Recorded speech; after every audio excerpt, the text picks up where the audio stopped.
Okay, looks like we are good to go. Good evening, everyone, to a warm eastern Mojave Desert evening. It's probably still over 100 degrees out here and might not cool down much before midnight or so.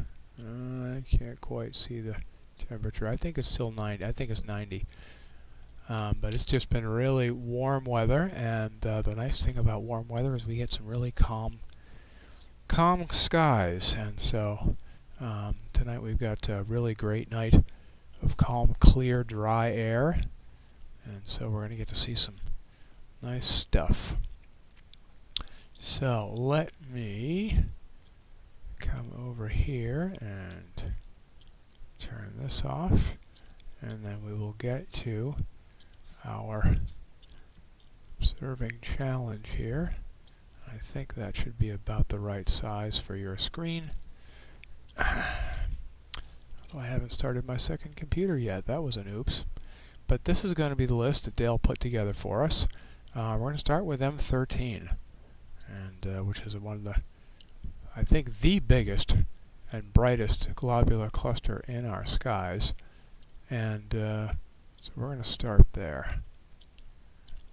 I'm going to have to shrink this all down so you guys can see what's going on here.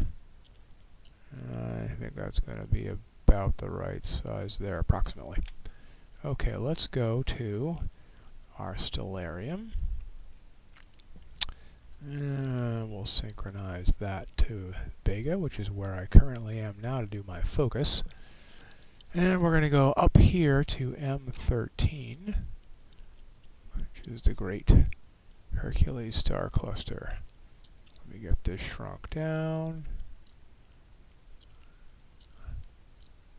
Okay, M13. Let's go to M13. We can start capturing some images on that.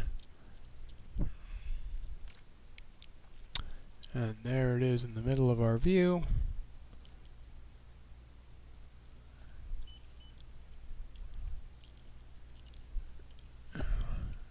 Okay. And we can start. Well, actually, you know what I want to do?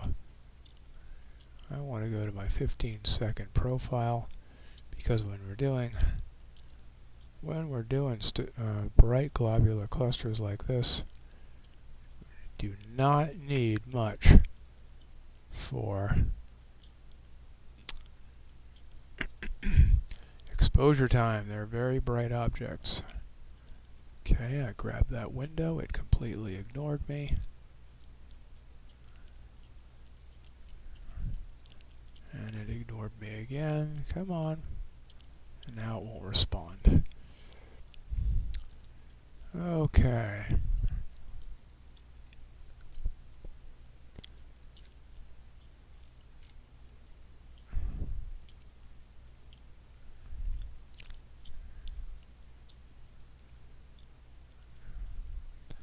Okay, get all these set up. Alright, where are we at? I think I'm on the wrong time. Yep, wrong time. Okay, so we need to clear this.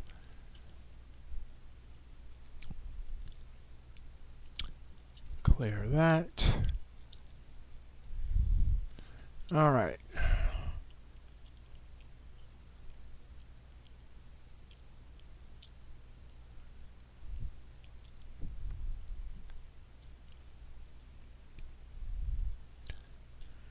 Let's take a look at M13.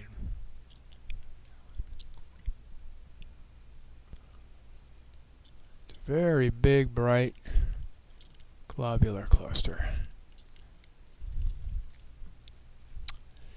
And while that is doing that, I need to get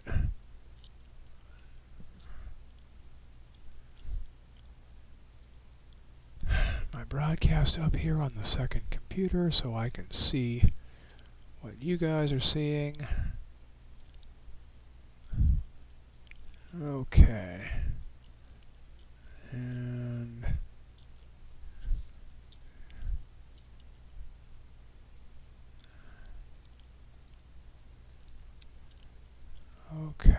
Atmosphere 13. I guess I could see what Dale has to say about it.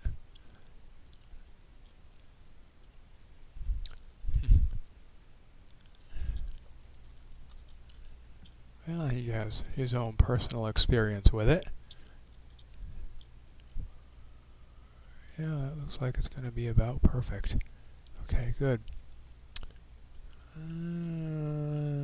It's a globular cluster of several 100,000 stars. So, one of the biggest.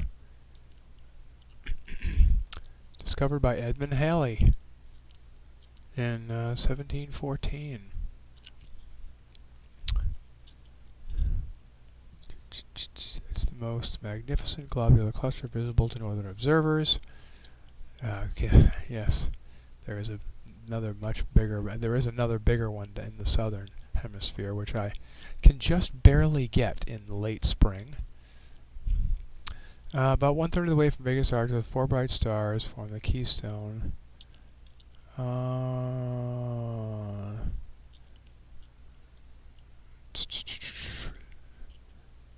Okay. It's about 145 light years in diameter, so 145 light years across, which is massive. M13 is composed of several 100,000 stars. The brightest star is a red giant. Single stars were first resolved in 1779.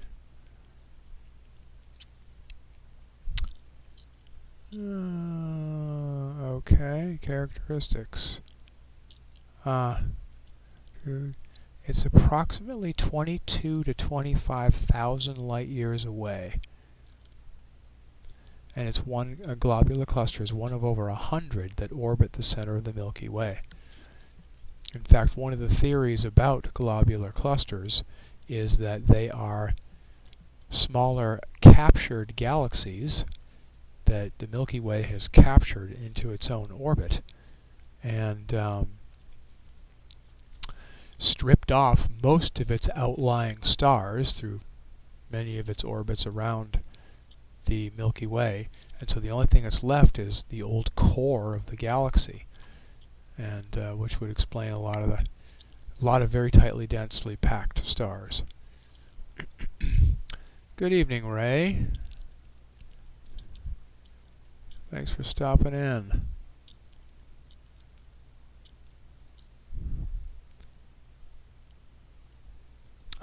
Your sea star. Yes, a lot of people are really liking their sea stars.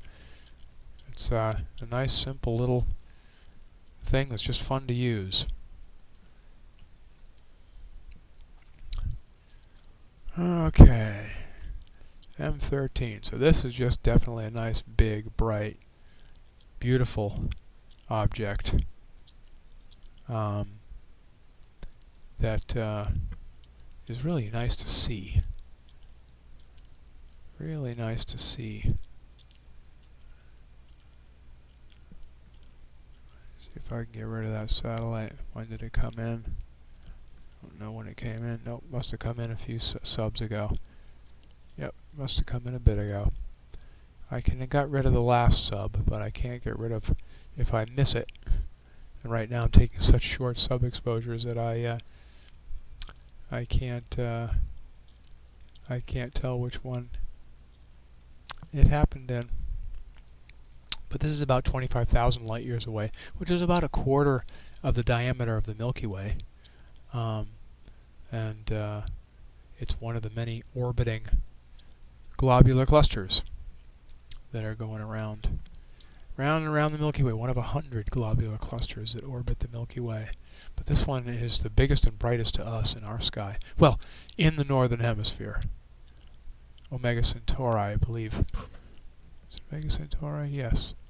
Yes, Omega Centauri is actually bigger and brighter, but for us northern folks, you have to be pretty far south to see it. Like I said, I can see it briefly in the late spring, like in May. It'll come up, 10 degrees above my southern horizon, but not much more, 10 or 12 degrees. But it's a really southern sky object. but it's the only one that's bigger. Am I guiding? Yes, I certainly am guiding. Right now I'm only doing 50-second subs. But yes, I am guiding here. Here's the guider in action. Put that up here too. Some people are fellow EAA nuts and astrophotography nuts like to see the guider. So this is what actually controls the scope and keeps it going very accurately in the sky. And in fact, while I'm doing that, I should also show you my setup so that you guys know what I'm doing all this on. And this is my setup. Those of you who've been here before know this pretty well, but I'm using a 6-inch f4 imaging Newtonian telescope, so just a simple reflector telescope with a camera stuck in the focuser up here. And that camera is connected via USB cables to this laptop back here that I'm sitting behind, and I'm using an AM5 harmonic mount, strain wave mount, and sitting on, of course, my spare no expense cinder block pier, which is the only thing that stays outside when I go in. Everything else gets broken down and taken in with me, and that's how it survives 120-degree days like we're having right now. But that is my setup. Okay, back to M13. Cinder block observatory, yeah, well, something like that. It works really well. I have all of the blocks themselves glued together with construction adhesive, so they're one solid unit. I do not have it glued to the pad, so I can take a dolly and move this around if I need to. Thankfully, I hardly ever need to. But these are all glued together, and it's all pretty solid. And gives me a good base to do my astronomy from. Good solid base for good guiding, and is completely weather impervious. So how do I stand the heat? Well, I stand the heat the same way most northern hemisphere folks stand the winter. You know, when the weather's lousy, you just stay inside. So in the wintertime, for most northern hemisphere folks, you kind of tend to get a little housebound. You just kind of stay inside while the weather's lousy and come out just when the weather's nice. Well, in the summertime, that's what happens for us. We just stay inside with our swamp coolers during the heat of the day, and then at night and early morning, when it's nice, we come out and do stuff. So, we've been really hot here lately the last few days. It's been pretty much 120 degrees, but one saving grace has been that it's been really, really low humidity. Most of the afternoons have been below 5% humidity, 3 and 4% relative humidity during that heat. So our evaporative coolers, our swamp coolers, work really, really well. So we're quite comfortable, as long as we don't lose power, which doesn't happen very often, but does now and again. As long as we don't lose power, we're good. Anyway, this is M13. Now what is the next object that Dale put on here? Another glob.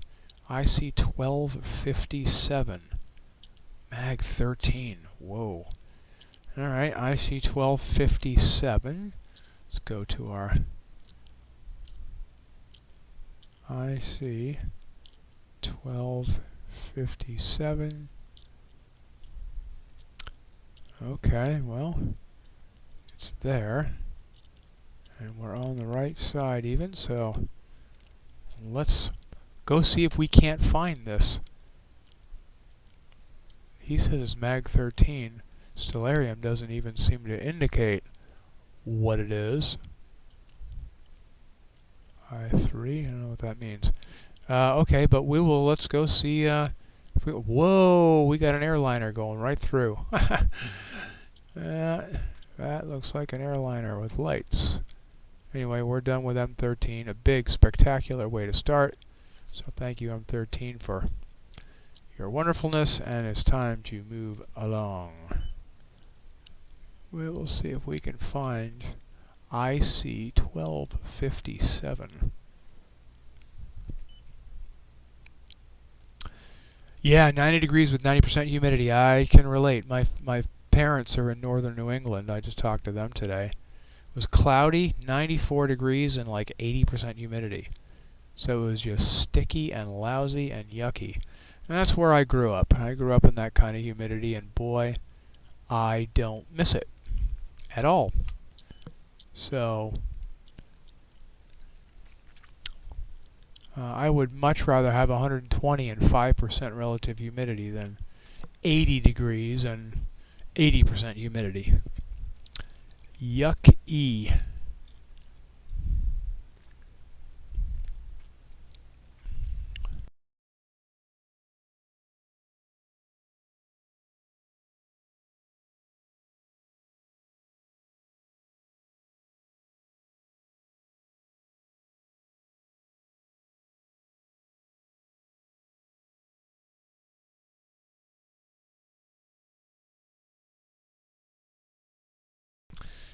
Okay, well, I just cooled off nicely. I just dumped my water all down the front of me.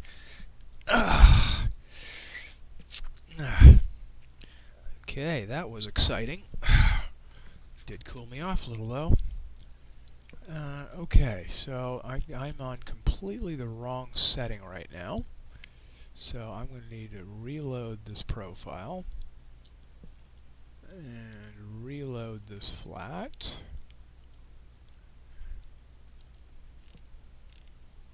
Okay.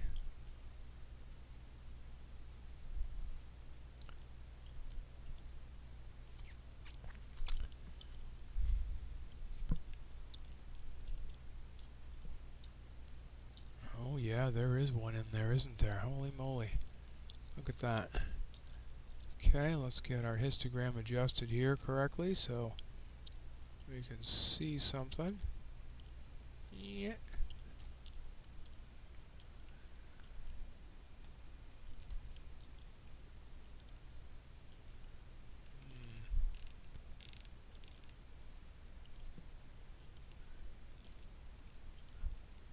Actually, I take it back.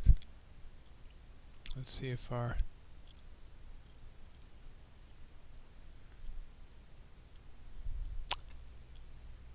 Yeah, that's it. That is it. Holy moly. Look at that. It is absolutely tiny.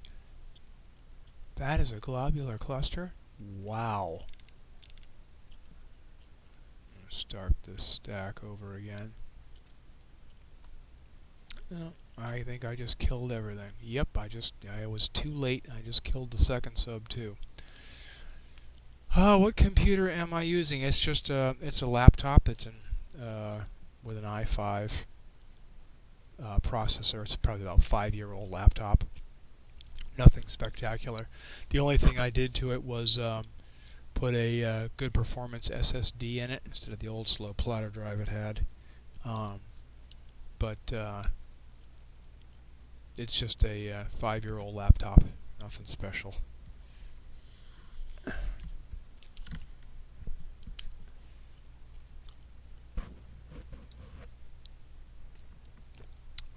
Okay.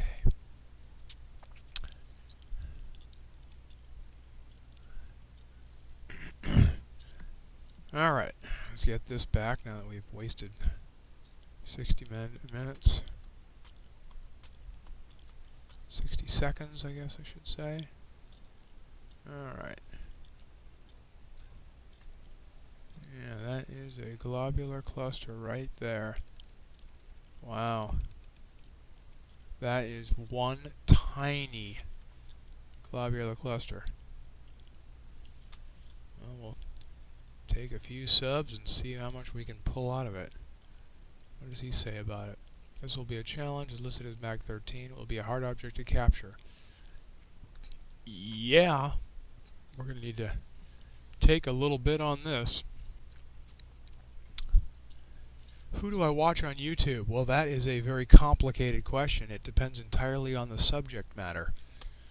I watch all kinds of different people on all kinds of different subjects. I like Quiv, of course, for astronomy gear. He's got some good stuff. Although, you know, I just basically when he's got something interesting, I'll go look at him. I don't really subscribe to very many people, but Quiv is one of the good ones.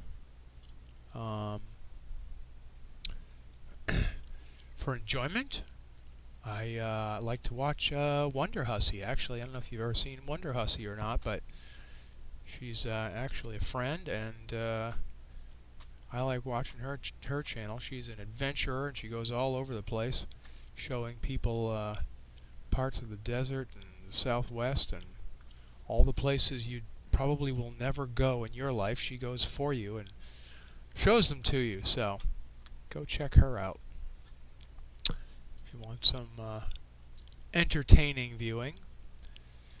For astro imaging, who do I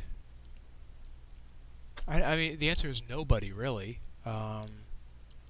You know, one of the ways one of the people who influenced me, you know, 5 years ago when I first started doing EAA and live streaming EAA, broadcasting it, was Corey Mooney, who used to be very active on Cloudy Nights, the Cloudy Nights forums, and isn't really that active anymore. At least I don't see him all that much.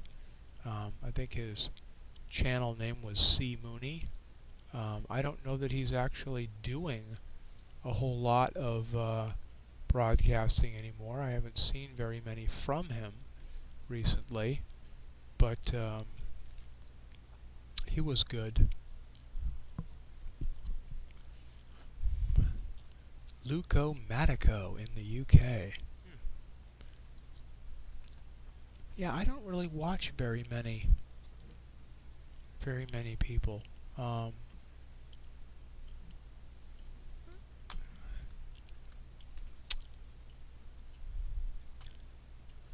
Mostly I just I use YouTube for research.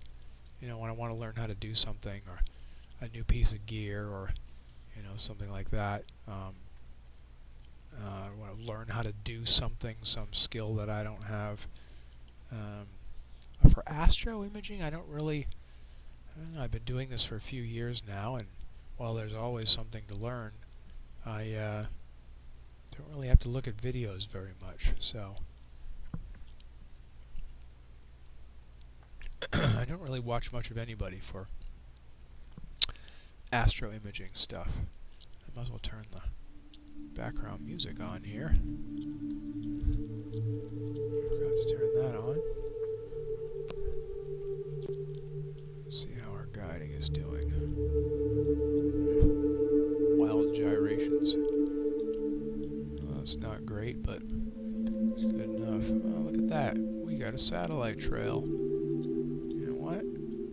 I can get rid of that satellite trail now. Thank you, Robin, for the unstack button. Boom, gone.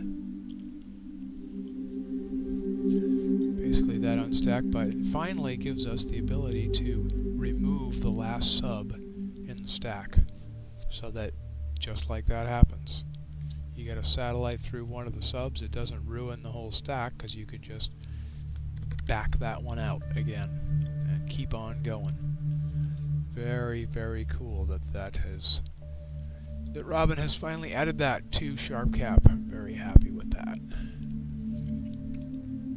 Well, this is one very small, very, very small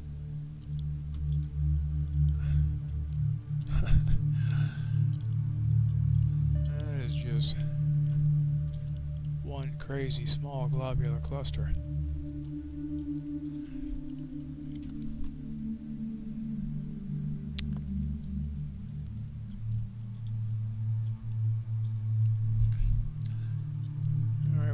Next, Planetary nebulas. I'm 27.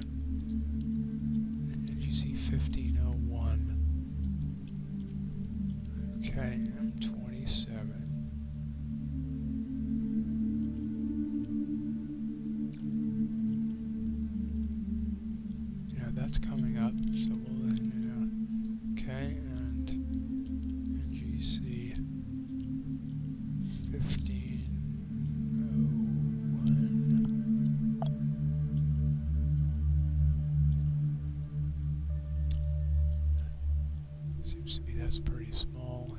It's less than an arc minute. And wow, that is really, really, really low. It's way below Cassiopeia. The irony is, I have good low horizon there. Sheesh. I have good low horizon there, but that's going to be something we're going to want to do much later, because it's at the bottom of its... that's just a few degrees above my horizon, so that will be something that we have to wait on. So we can do M27, but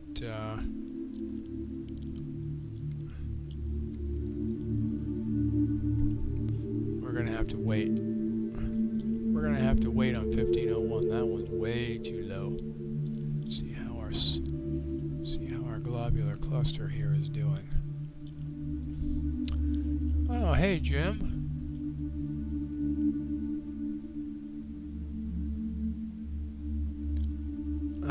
What source do I use for object information? I basically use Wikipedia when I'm doing these broadcasts.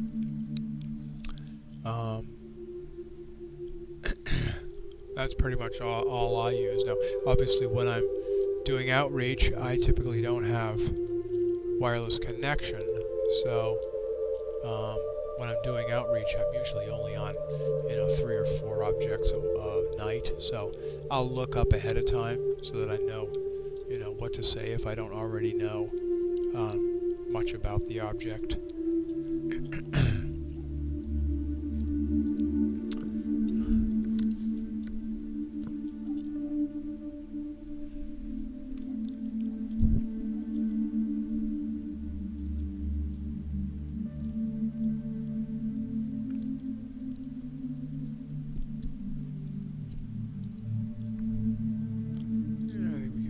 Stretch a little bit here.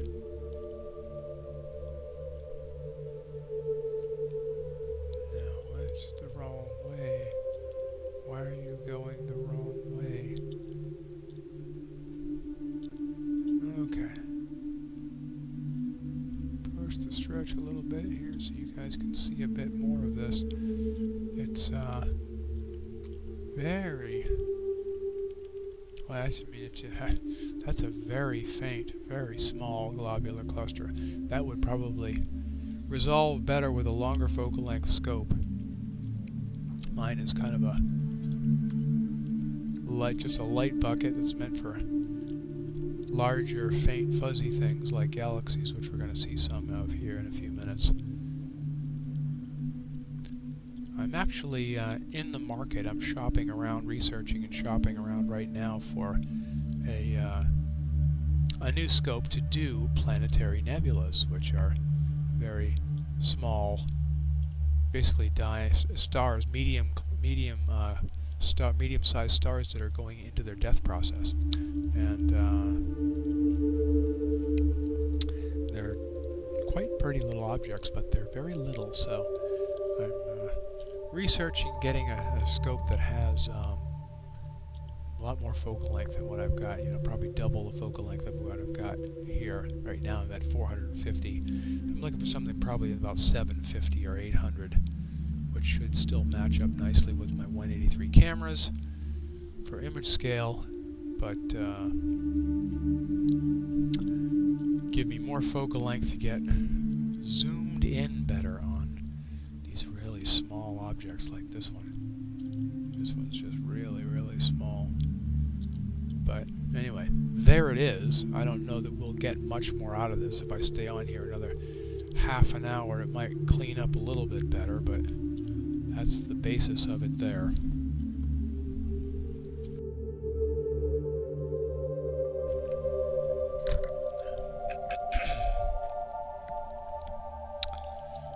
All right. Let's move on to M27. It is a planetary nebula, but a very big one. It's one of the biggest and brightest in our sky.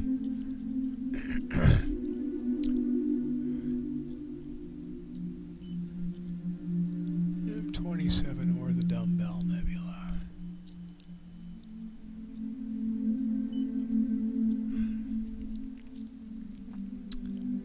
Yeah, there it is right down there. So we'll let the plate solving center that up into the middle.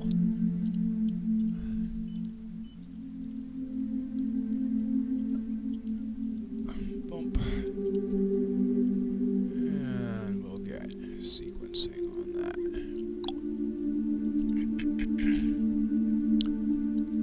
Get a stack going on that baby.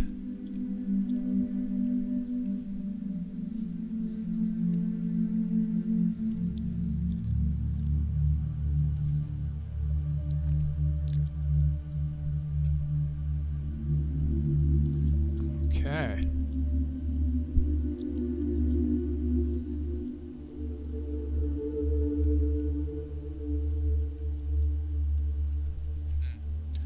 All right, let's see what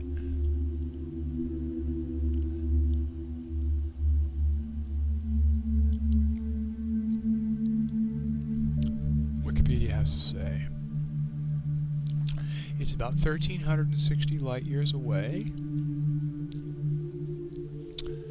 It was the first such nebula to be, first planetary nebula to be discovered by Charles Messier in 1764. It's a magnitude 7.5 and about 8 arc minutes in diameter, so it's a great binocular target and binocular and amateur telescope target. So, yeah, look at that.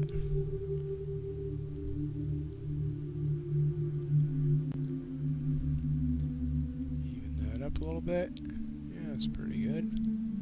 Maybe we can back this off a tiny bit. It's in the Milky Way star field, so if you look here, it's right. You know, the Milky Way kind of goes right through here. So this is very much in the Milky Way. The density of the Milky Way, the arm of the Milky Way, is right there, and so we're seeing a lot of background stars. Very dense, rich, dense star field. But if we zoom in here, we can see there's a lot of stuff going on. Some types of filters work well to bring this out.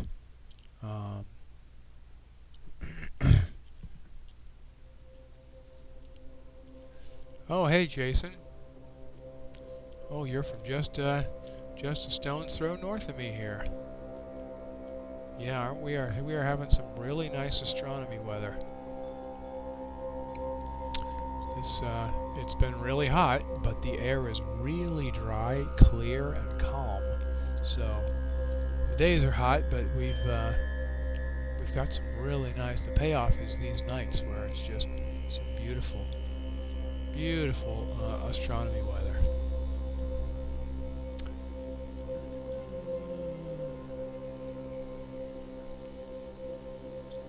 I'm just enjoying this talk machine. I'd like to find something that talks to me, but have used Stellarium and Wikipedia.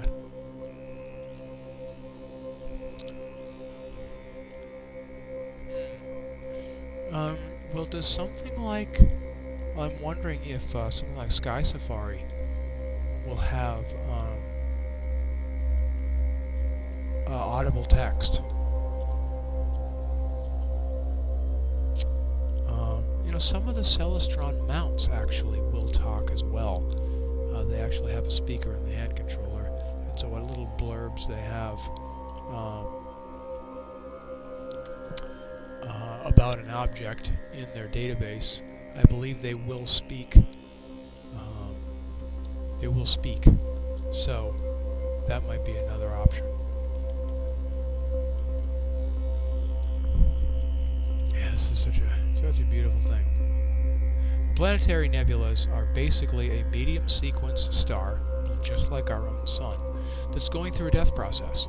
So as you can imagine, there's a lot of these around.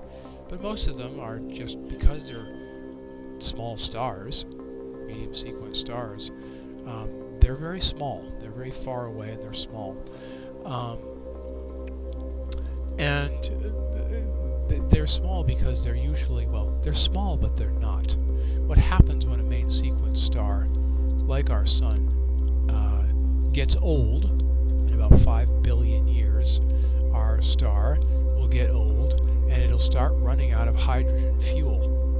And when it starts running out of fuel, it starts cooling a little bit, and the battle between the gravity of the star itself wanting to collapse it in and the blast furnace of the fission that's happening in it blowing things out, it keeps the star pretty much in equilibrium.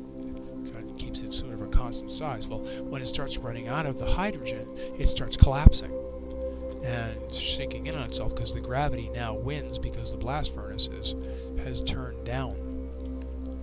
And so as things collapse in and collapse in and collapse in, the star starts turning into a dwarf. It creates a tremendous amount of heat, which then boomerangs and blows all of the outer layers of the star outward from its core. And so all the outer layers of the Sun, the star, are blowing outward and expanding outward, out the size of its solar system and well beyond. And while it's doing that, the core of the star hasn't gone out. It's still burning. It's burning cooler and dimmer and darker than it used to, obviously, when it was a fully functional star, but it's still burning. And so what it does is it actually irradiates and ionizes all of the gases that are being expanded outward, and it creates what the planetary nebula, it creates what we're looking at here. And the different colors basically mean the different chemistries that are in the star. The reds are the hydrogens, and the blues and greens are the oxygens, typically. And some planetary nebulas are just wild shapes. They can be, most of them are circular-ish, or at least oval in shape, but depending on gravitational influence of surrounding stars, they can be all kinds of weird shapes. You can see this one is sort of a little bit oblong and ovally. But they, they're small because they're far away, but they're actually very large because they can grow to be light years across in size. So many, many, many times the solar system that they used to, be the center of. So it expands to a huge size. So they're actually quite big, and in fact the gases can expand into the surrounding stars around them, which is what can make them go all misshapen, depending on where the stars around them are. So that's what a planetary nebula is. They were kind of misnamed planetary nebulas because back when they were first discovered, they didn't know what they were. They didn't have very powerful telescopes, and they could see that they clearly weren't stars. They were bigger than stars and had a lot more color than stars, so they thought, and they looked like our planets. A lot of our planets, or the outer planets, Neptune and Uranus, and they're blue balls. They're obviously not stars. They're obviously spherical in shape, and so they thought initially that these planetary nebulas were planets, and so they called them planetary nebulae. And it turns out they're not that. They're actually stars, but they are beautiful. Let's see what you do. Okay, well.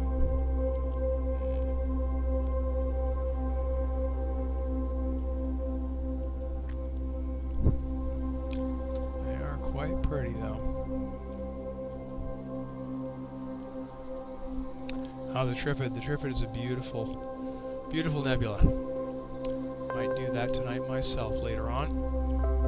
But just really enjoy it. So, but M27, Messier 27, is at 1,400 light years away, is one of the closest, and so it's one of the biggest and brightest and most beautiful to us. It's one of the easiest ones to see. One of the very few that you can see with binoculars and telescopes. It's just a big, beautiful. Most of them are very, very small, barely distinguishable from stars. They're so small. They're a little bit bigger than stars, but a lot of them are not much bigger. Which is why I'm going to get a different type of telescope with a much longer focal length to start hunting some planetary nebulae down.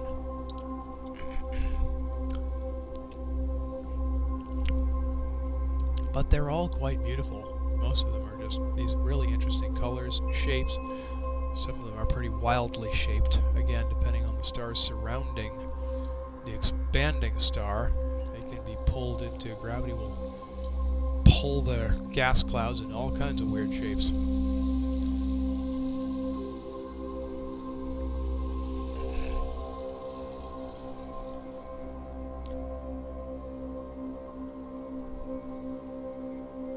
Oh, Jason, yes, we did meet last month. Now I remember you. Yes. Of course, I guess I didn't connect the fact that you lived in Amargosa. Or actually, maybe you're just out there just to do some observing. But yes, I remember you now. Absolutely. Alright, so there is M27, a big, beautiful object. And it's a really nice planetary nebula. Very pretty. You can see some of the internal structure here. Some of the red knots that are in here. You could spend more time with some different kinds of filters. You can cut back a lot of the blue glow and see a lot of the inner knots better.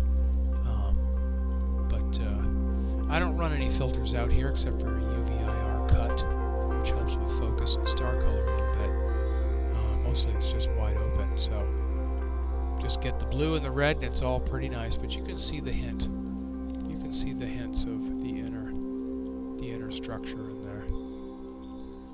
Those hydrogen areas that are in there. Ah, look at that. We got to... Well, that's okay because we're out of here anyway. M27, a very nice one. Okay, now 1501, we've already said we can't do that one. 4th of July, let's do the fireworks. Let's do the fireworks. The fireworks galaxy. Where are you at? Okay, yeah, you're not too far from where we are right now. Good, good. Just head up the other end of... Okay. We're ready. Let's go do the fireworks galaxy. This one also, like the M27, is in enough of the Milky Way's band that it also has a pretty rich star field behind it. So it can be sometimes a little tricky to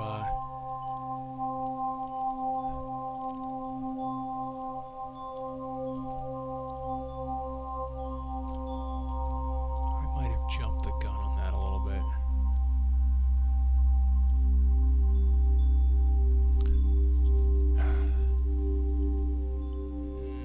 Okay.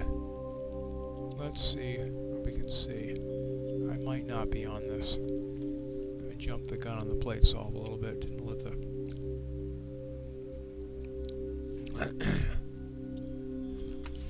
Just trying a darker site than Vegas. Oh, really? Well, that should be just about anywhere. Bortle 9 Vegas.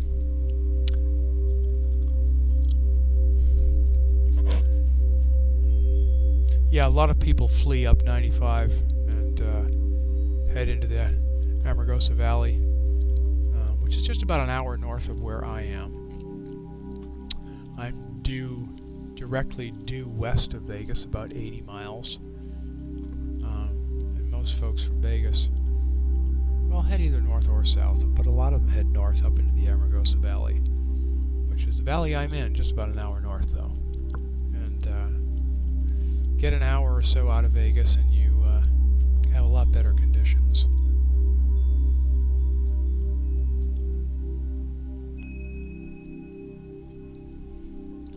Alright, let's see if we got the fireworks galaxy in here. Do my plate solving. Get us there. Yep, bingo, dead on. Oh, look at that. restart that. We're just going to clear this. Because we got a nice cluster in here too. There's a nice. This is. We've been looking at globular clusters tonight. This is one of the other kind of clusters. This is an open cluster. And the difference between it and a globular cluster is that the open clusters don't have a concentrated core.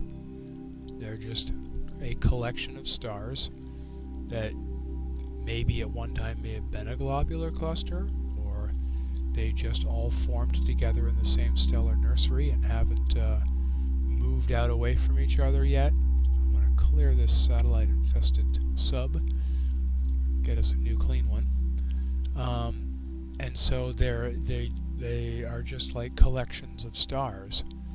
And so this is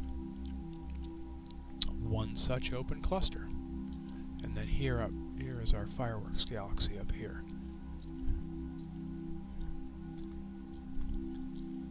In fact, we can see what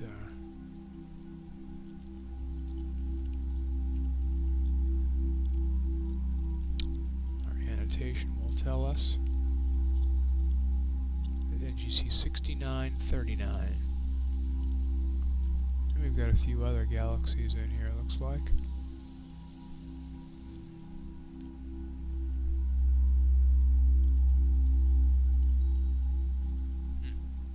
Looks like it's still off a little to me, but well, whatever. Anyway, NGC 6939. Open cluster right here. So I like getting these two together.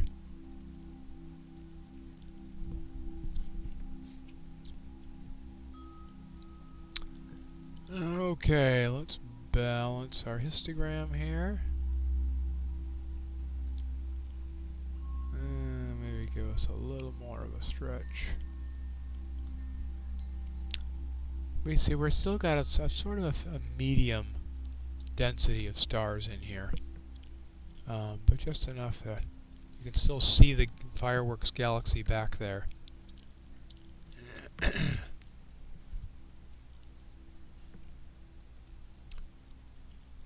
It's really a very pretty galaxy. We get a few more subs, I'll zoom in more. But for now, we'll keep both of these targets in view. Got a nice red star up here. Yellow one here. Got some young, hot blue stars here.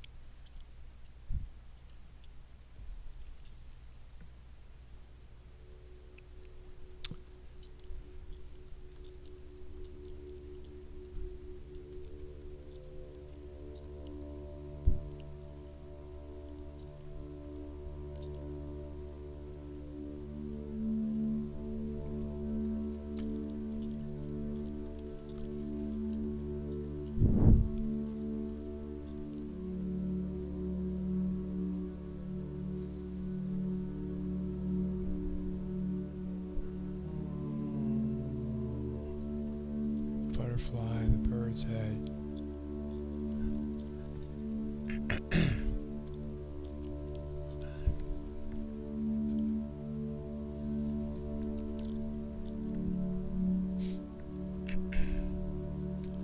Yeah, just no breeze tonight at all. Just beautiful, calm. Of course, the bugs are, all over the place because there's no breeze. That is one nice thing about the breeze. It's not terribly astro-friendly, but the little bugs are much less of a problem.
nucleus. Its distance is about 25 million light years away, similar to the distance of M101.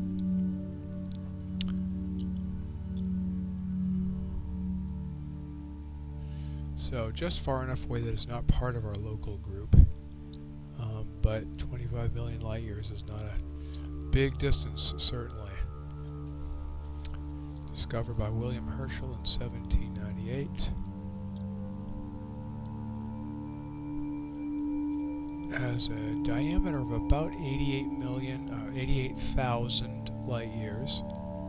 So about 80 to 90% the size of the Milky Way, just a little bit smaller. It is heavily obscured by interstellar matter due to its location close to the galactic plane of the Milky Way. Due to its prodigious star formation, it has been classified as an active starburst galaxy. It's also been classified as a double-barred spiral, with an inner smaller bar presumably responsible for funneling gas into its center. I think we could probably zoom in a bit more on it. Now we've got some subs in there.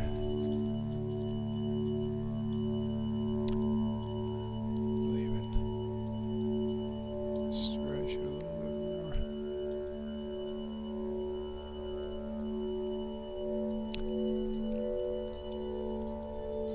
Got a nice bright yellowish core and lots of blue in the arms, which is indicative of star formation.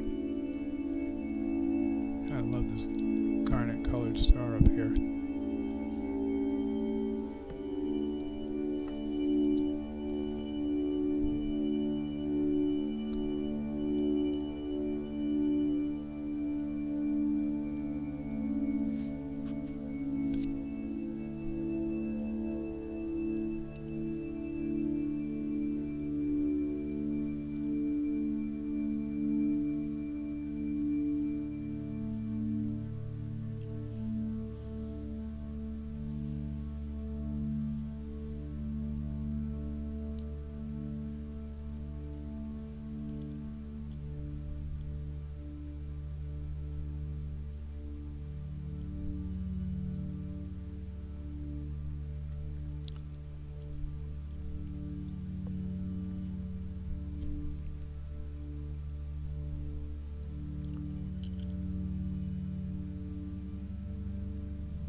It's a pretty one, though.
Cool. Whoops. Wrong thing. Get our two objects back. So, fireworks galaxy and a nice little open cluster with some pretty colored stars. Yay.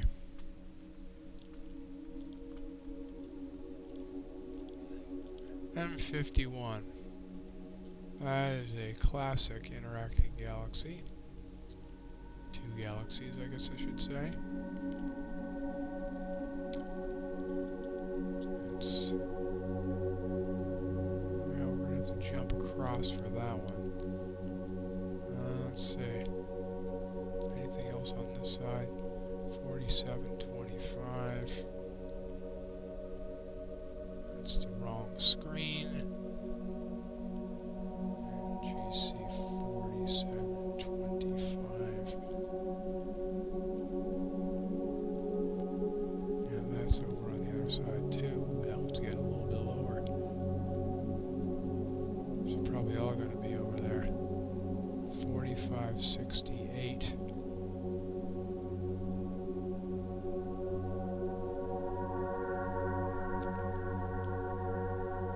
This is all going to be over there. Okay. So, fireworks was the only one on our side. So, let's just go over to M51.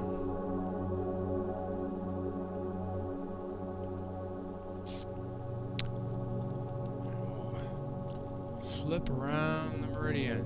Okay, we're ready to go. We are ready to go. Time to cross over the meridian. Ow!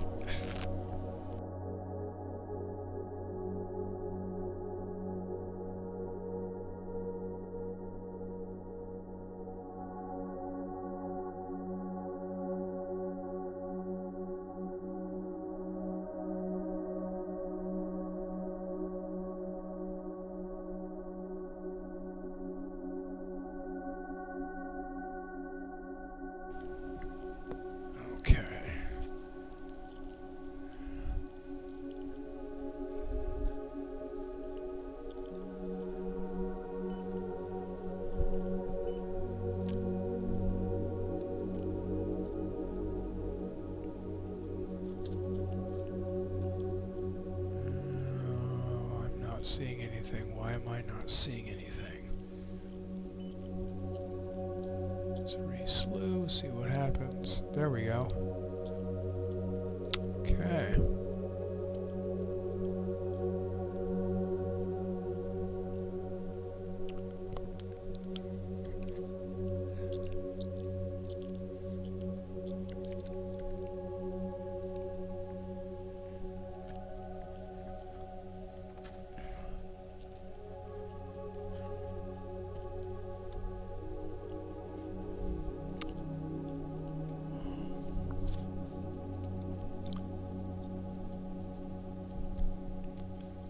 Okay, M51.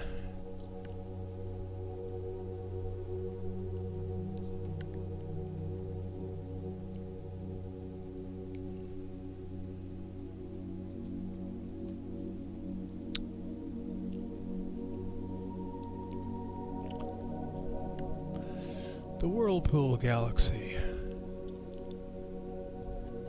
Interacting grand design spiral with a safer 2 active galactic nucleus.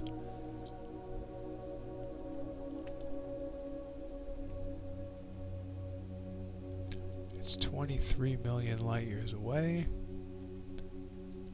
and about 75,000 light years in diameter. So this is 2 interacting galaxies.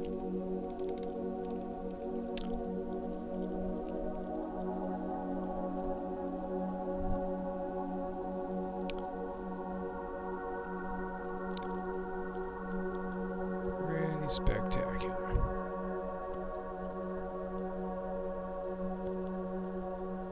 Wow.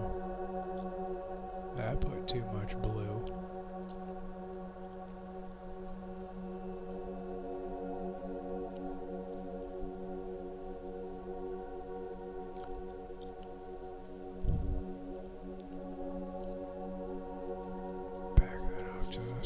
bit for a minute here.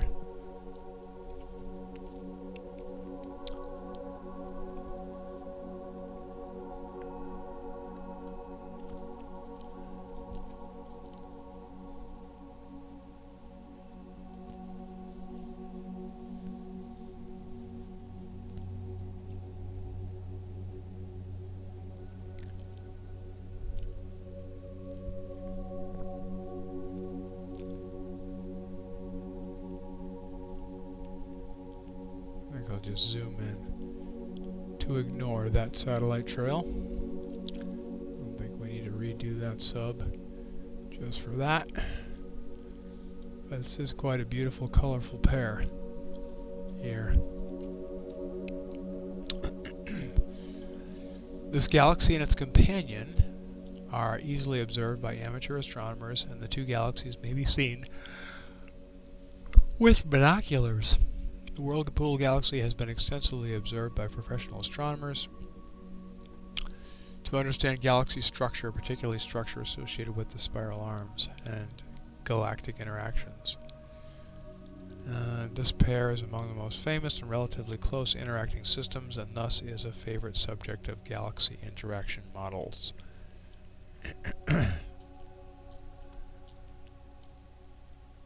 Charles Messier discovered it in 1773.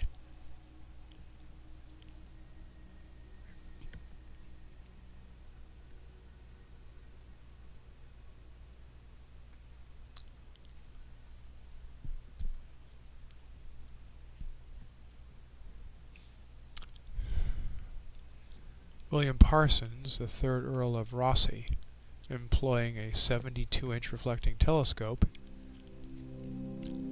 in Ireland, found that the whirlpool possessed a spiral structure, the first quote-unquote nebula to be known to have one.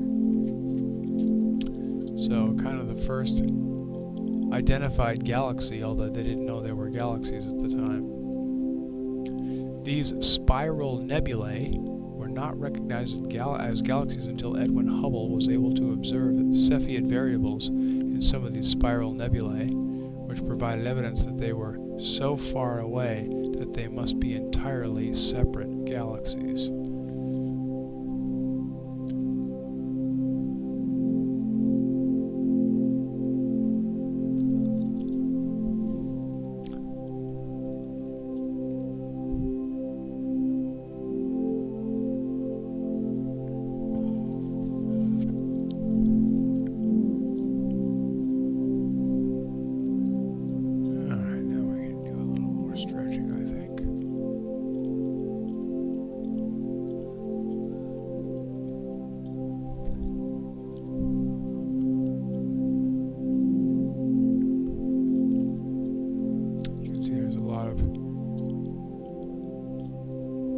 Stars around them, a lot of fuzzy stars around them.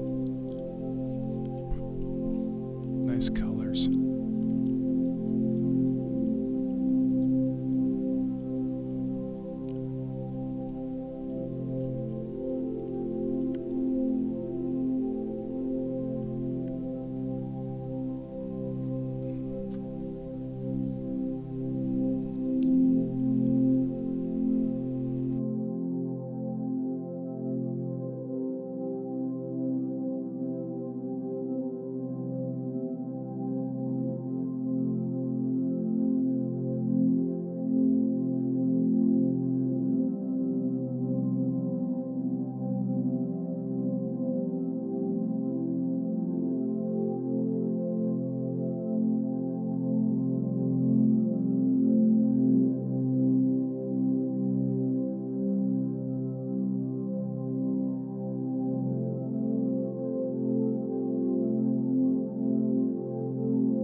get our normal 10 minutes on this and then figure out what's next. We did fireworks.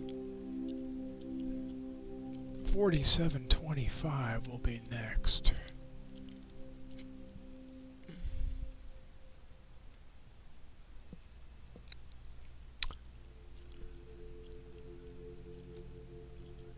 There we are. Just go down, further down the... See, is there going to be another one deeper than this? 4568.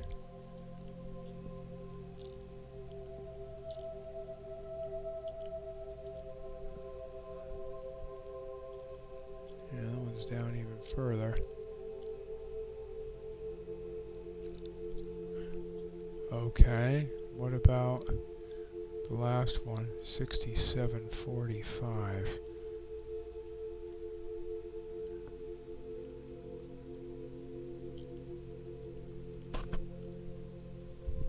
Oh. No, that's all the way back on the other side again. So, we can do that later. So, we'll just keep going down. We'll go inward. We'll do 4568 next. Since that is the lowest one, we'll do that one next.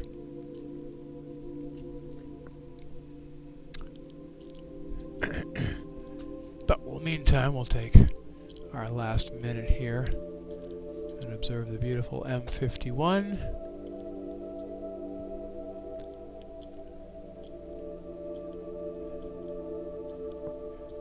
Which really could use more time on it, but we get more objects to see and limited time. So, but it's a beautiful one. It is truly a beautiful object, no doubt about it. It's worth the extra time if you have it. But us, we need to move along, unfortunately. Okay.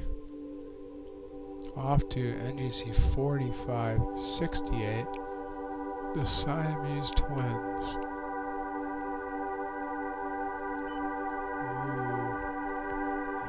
Hopefully this is not too low.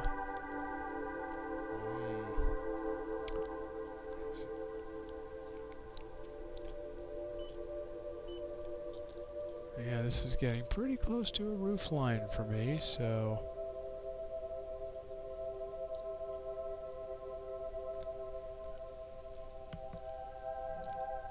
Very close. In fact, I'm gonna go check it out.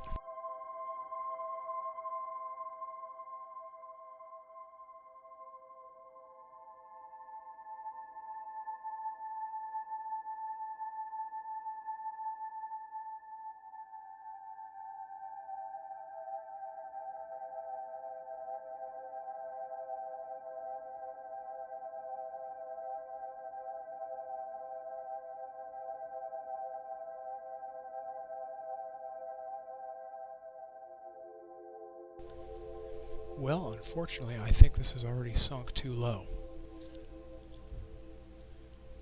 I should have planned the evening a little better and done this very early on. Although we would have gotten a ton of satellites through it. But right now it's basically in my roof line, so I don't know if we're even going to get a good sub here. We might not even be able to see it at all. This might just be a wash of light from the side of a... Yeah. You can just barely see, this is all the roof line here. So you can just barely see the two interacting galaxies in here. And there's a bunch of other galaxies there as well. Unfortunately, we're not going to be able to see this. This is as good as it's going to get, because this is just going to keep... This bright spot is just going to keep marching this way. So, unfortunately, we're too late for this one. So, we'll have to just move up to, what, 4725? Yeah, 4725. Let's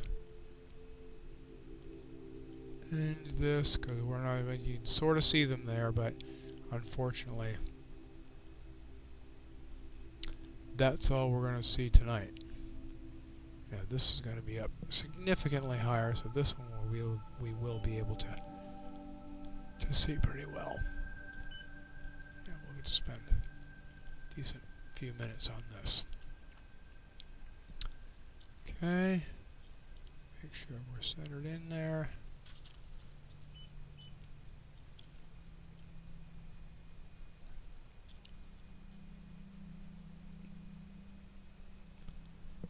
All right.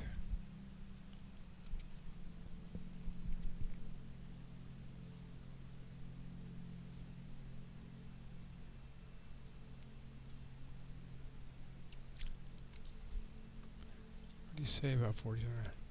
Mag 10 Galaxy has a nice structure, looks like a tire. I found to be randomly doing, I found it while randomly doing EA last month.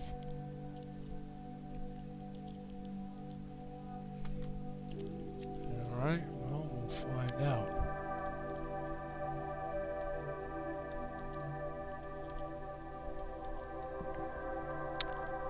We'll find out.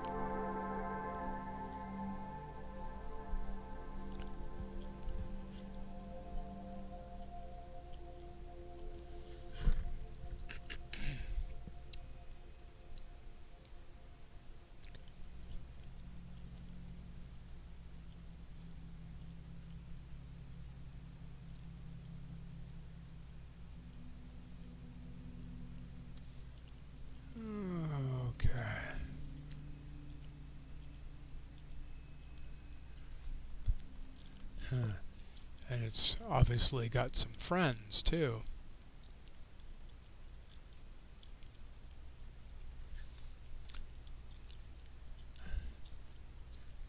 Some nice stars here and some companion galaxies, which may not be companions at all, of course. They may be just visually together, not actually.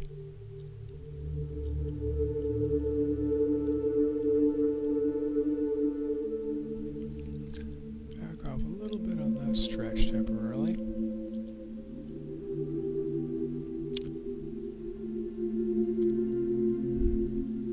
It's an intermediate barred spiral, prominent ring structure.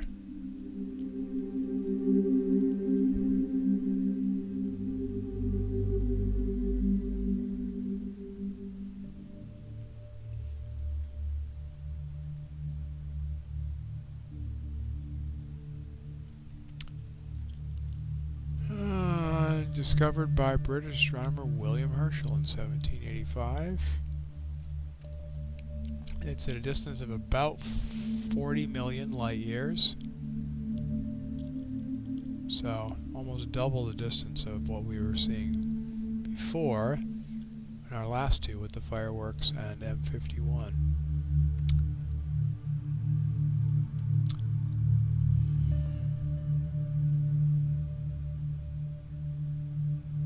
This galaxy is strongly disturbed and is interacting with neighboring spiral galaxy NGC 4747 with its spiral arms showing indication of warping.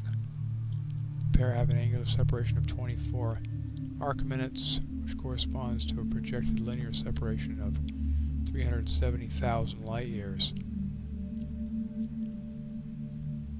A tidal plume extends from 4747 toward NGC 4725. Whoa, look at the satellites in there.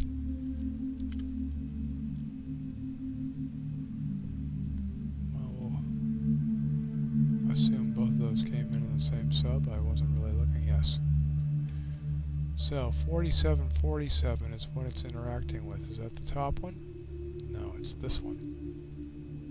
So it's interacting gravitationally with this one here, not with this one here.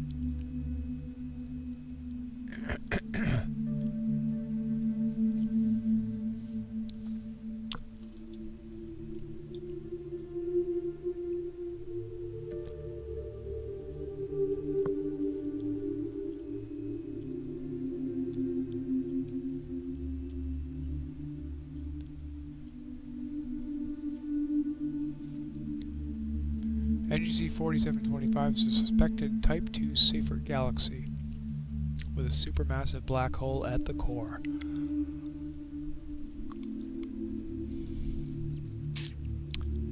It has it's a weakly barred spiral galaxy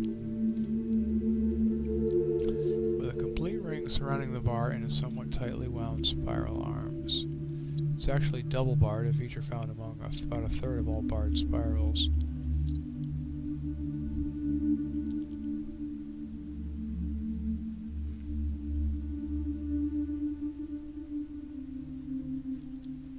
But about 40 million light years away.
Now we can start to see some of the outer stuff a little bit more.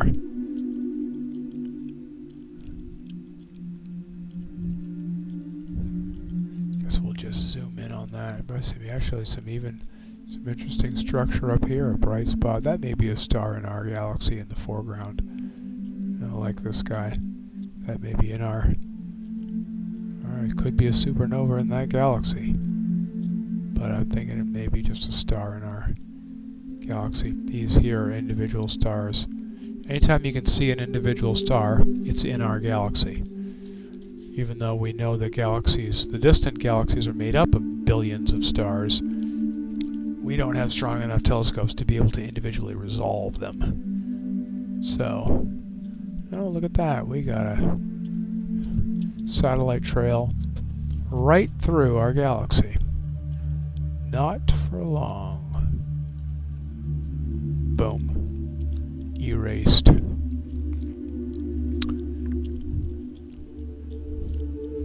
Yeah, now we're starting to see some of the outer stuff show up.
I just noticed I've got 9 thumbs up. That's like a record for me. Thanks everybody who gave me the thumbs up. It's much appreciated.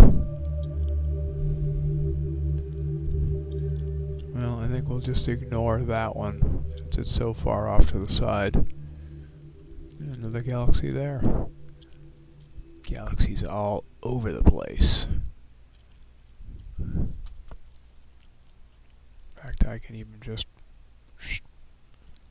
do that. Yeah. I actually even see a little bit of structure in this galaxy up here.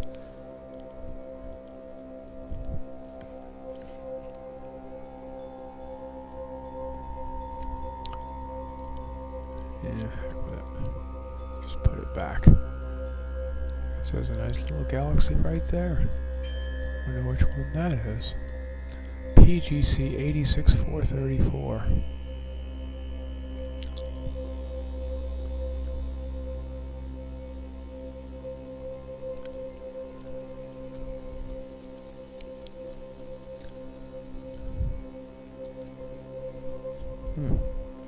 It's a galaxy back here, huh? Interesting.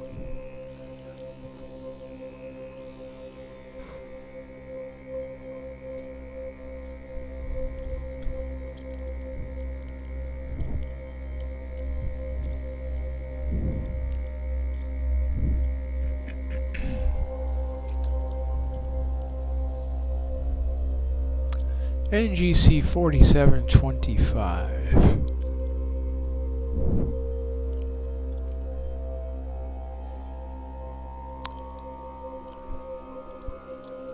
Yeah, we're really starting to be able to see some of the outer stuff now showing up. Got a nice core, bar there, nice inner ring. With this arm that separates off here a little bit. And it does that.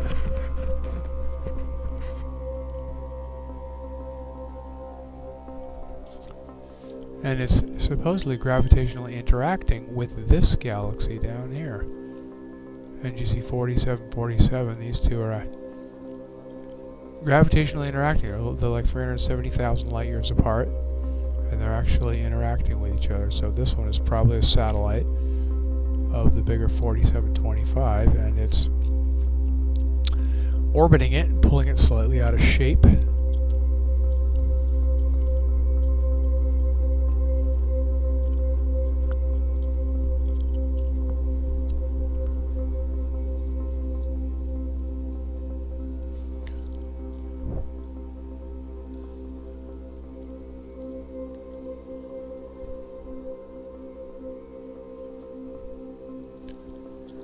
4725. Very cool. Okay. Bird's Head solder area. Yeah, I think the Bird's Head 6745, I believe, was on the other side, right? 6745 was on the other side. Yes. So we'll flip back over there and do 6745 now. There's a pretty cool little galaxy. Got some neat structure in there. Okay. The Bird's Head Galaxy.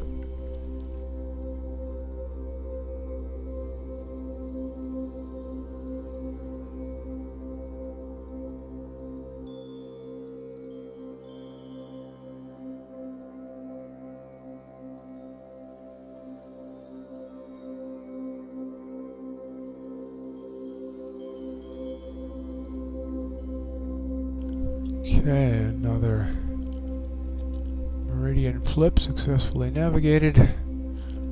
Let's make sure we are caught up to ourselves here. Okay. Plate solve us.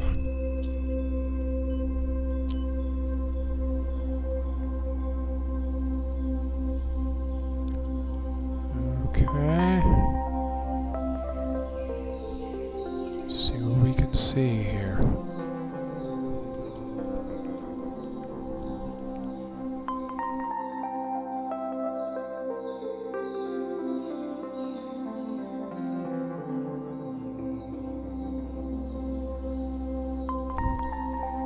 Okay, what did he have to say about 6745? Mag 12, it's pushing you a bit here. Impress us with your capture.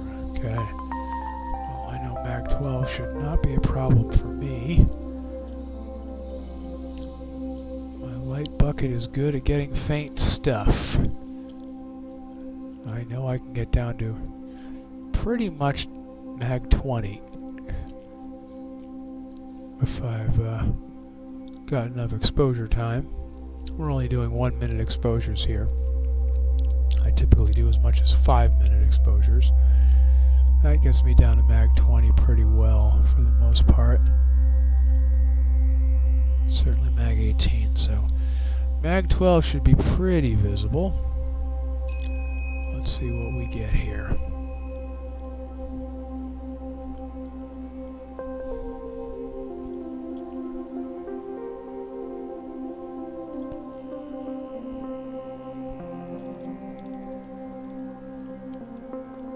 Looks a little bit like a bird's head, doesn't it?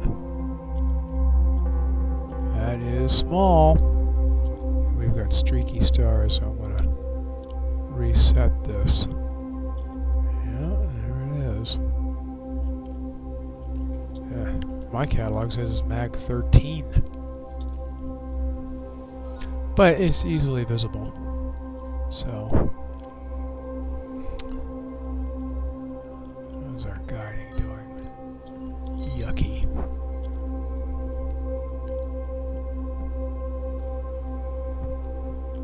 Alright, let's clear this. Hopefully this next one won't have stars nearly as streaked.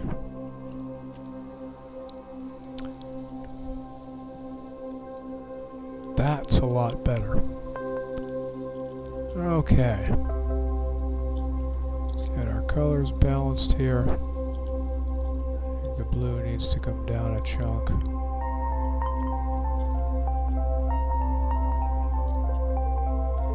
could probably do that. Back this off a titch.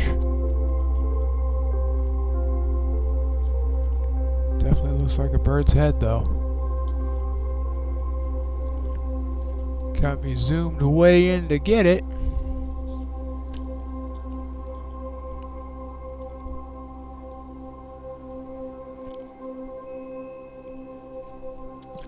Yeah, got a little beak right there, and eyeball right there, and definitely in there.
Let's see if Wikipedia has anything to say about this. 6745. Yeah, it does. It's an irregular galaxy about 200 million light years away. Oh, it's actually a trio of galaxies in the process of colliding. Huh. There's actually, this right here is actually another galaxy, which is why this is pulled out of shape. Because this is another galaxy, this is two galaxies, and this one is another galaxy. If you look this up online, in Wikipedia, you can see from a Hubble image a lot more detail of what's going on here. The three galaxies have been colliding for hundreds of millions of years. After passing through the larger galaxy, the smaller one is now moving away. The larger galaxy was probably a spiral galaxy before the collision, but was damaged and now appears peculiar. It's unlikely that any stars in the two galaxies collided directly because of the vast distances between them. The dust, gas, and ambient magnetic fields of the galaxies, however, do interact directly in a collision. As a result of this interaction, the smaller galaxy has probably lost most of its interstellar medium to the larger one.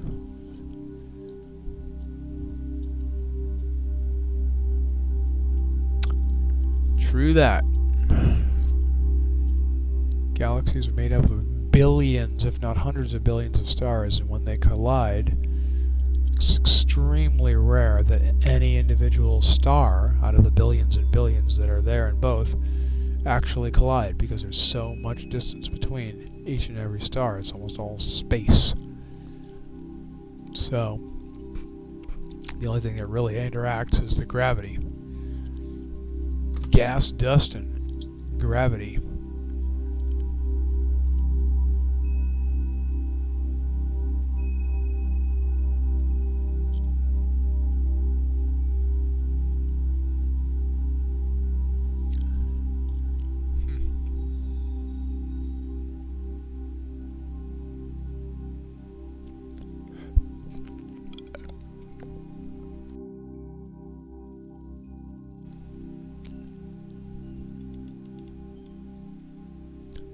This is actually the smaller galaxy that has passed through this, and this is kind of a wake that's behind it, so it's kind of like gravitationally has pulled a wake of the bigger galaxy through it, out the other side.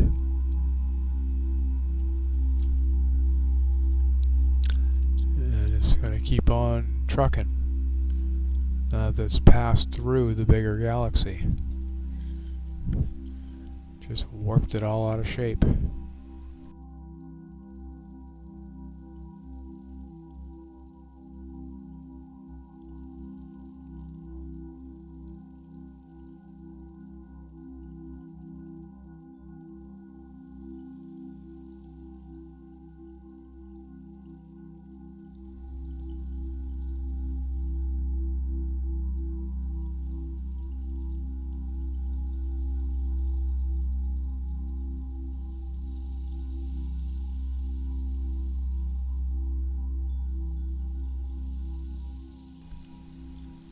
Zooming in way more than I normally do, but these are such small objects that it's worth it to try and get in there. Yeah, this is the little galaxy that's passed through and is continuing to move on. This used to be a spiral galaxy apparently, and just got the collision just warped it all out of shape. Pretty cool. Good find, Dale. Kind of a neat one. A little small for my focal length, but oh well.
Cool.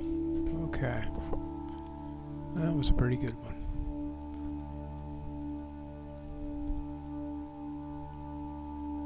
Bird's Head. Galaxy. Okay, now we're going to go to... Well, we can go to solder. Yeah, this is really something designed for reducers, filters, and that's not where I am.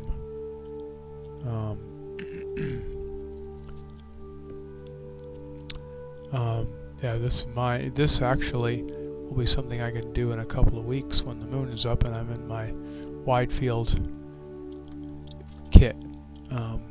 This is something that I normally do, actually. NGC 6559. NGC 65.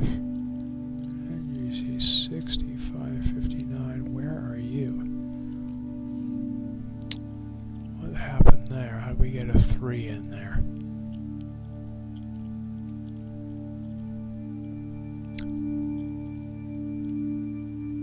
Oh, right below Lagoon. Okay. Okay, well let's do, where are we? Yeah, we're still on this side of the pillars. This side of the, whatchamacallit, Meridian. Yeah, let's do the Chinese Dragon Nebula. Okay, for this I'm going to need to put my light shroud on.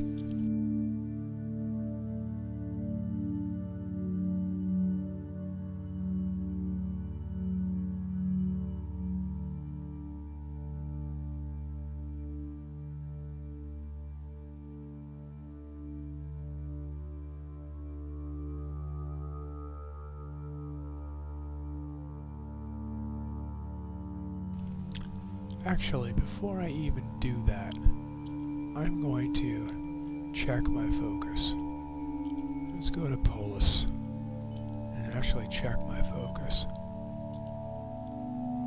I have not checked focus in a little while, so let's do that.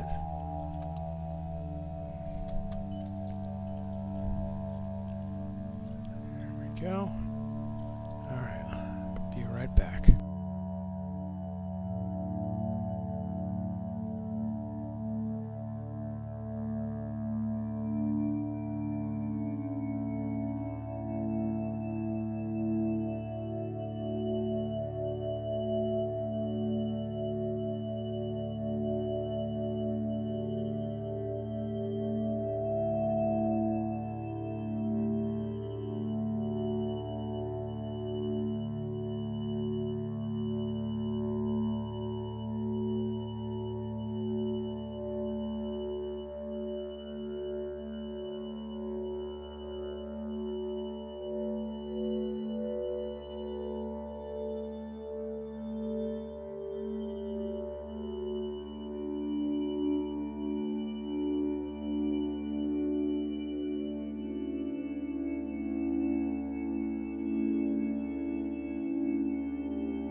Okay, focused. Now let's go back to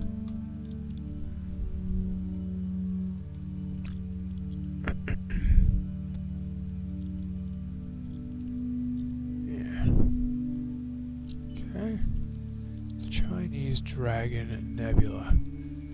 Let's see what we can see of this. Oh, dead on. Such a short slew, I should have known that.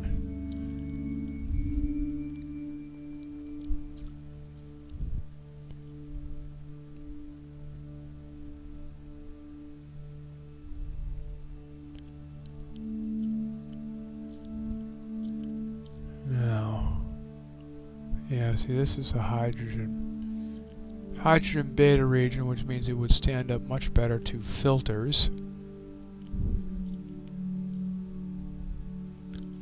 than no filter, which is what I'm doing right now. But we'll see what we can see. It's in a very dense part of the sky with stars, because this entire area is basically looking at the center of the core of our Milky Way galaxies right in here. So this is kind of looking right into it. So there's going to be a lot of stars, which is probably going to mostly obscure the nebula that we're trying to see, which is what filters really help with. Filters knock down the stars. They knock the stars back a bit.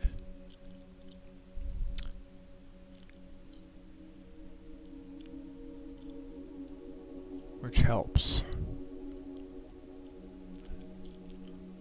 a lot.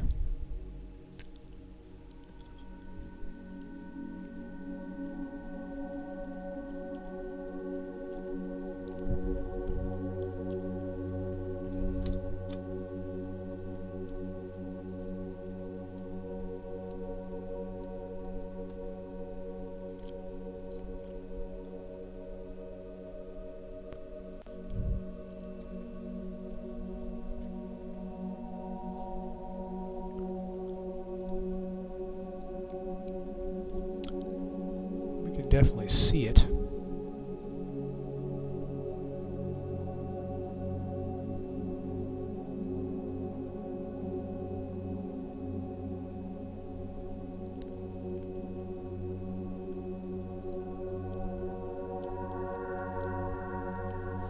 We can definitely see it in there, but you can see the thick clouds of stars, which is basically us looking toward the core of our Milky Way galaxy, which is mostly obscured, blocked by light absorbing and light blocking dust and gases that are between us and the core. But it is a pretty nice looking, it's a gorgeous region.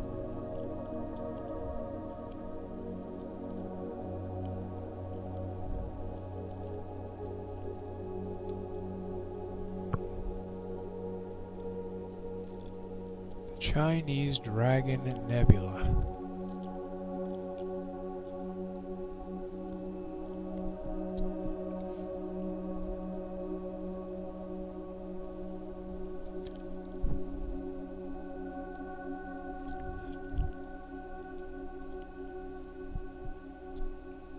Surrounded by clouds of stars.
Well, this is another good one, Dale. This is a beautiful region. I don't think I've ever even looked at this. I mean, the Lagoon Nebula is right next door, which is kind of the big, bright, shiny object here. So I don't know that I've ever actually even looked at this before. Quite a spectacular object. Great color contrast. Huh. How neat.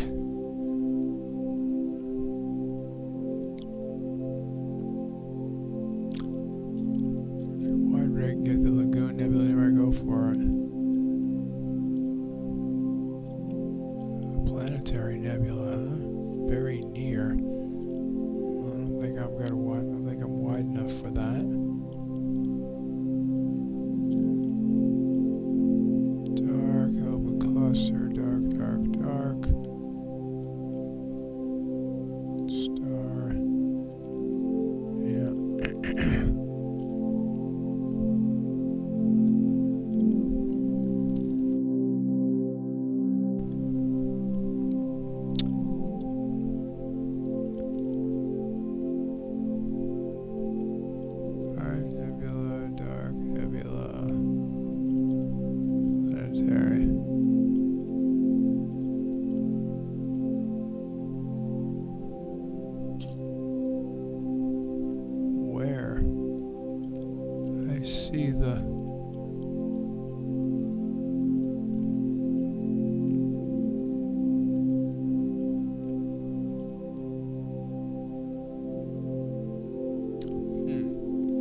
This whole circle says it's a planetary nebula.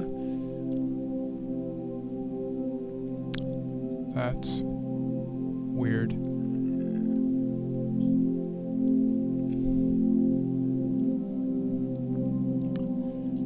Let's see if I can zoom in and see if it gives any more detail about where that planetary is.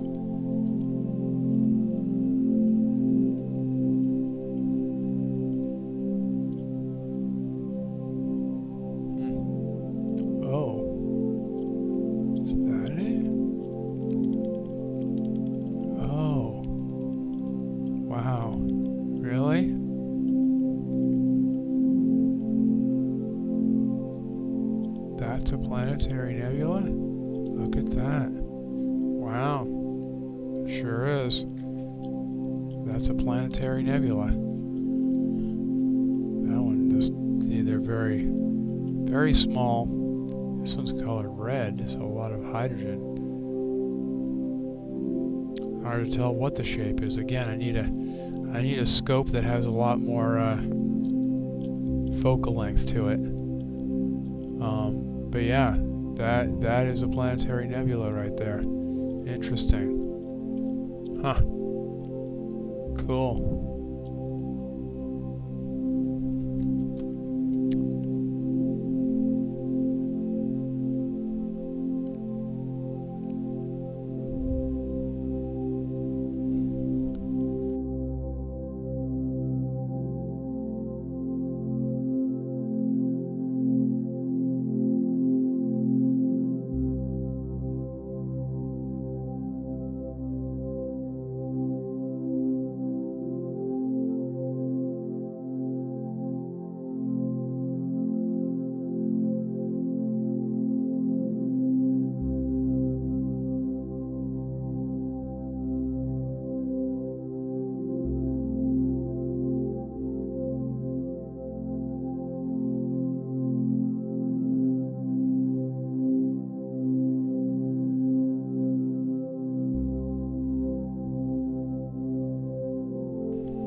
Very cool.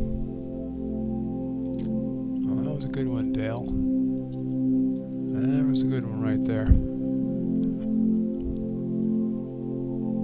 Yeah, I think so too, Jason. This is I don't know that I've ever actually even looked at this before, so this is quite the find. Quite the revelation. I will be back to look at this again for sure. maybe doing 3-minute subs. And we'll see if I can pull any more out, although the 1-minute subs seem to do just fine with it. So, that is really interesting. Wild card. If there's something in the...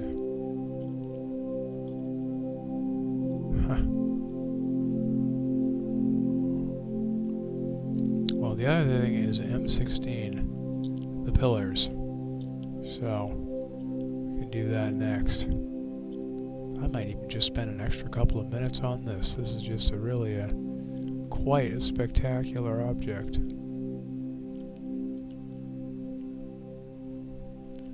Quite a good deal. Let's see if that stretch pushed it a little too much.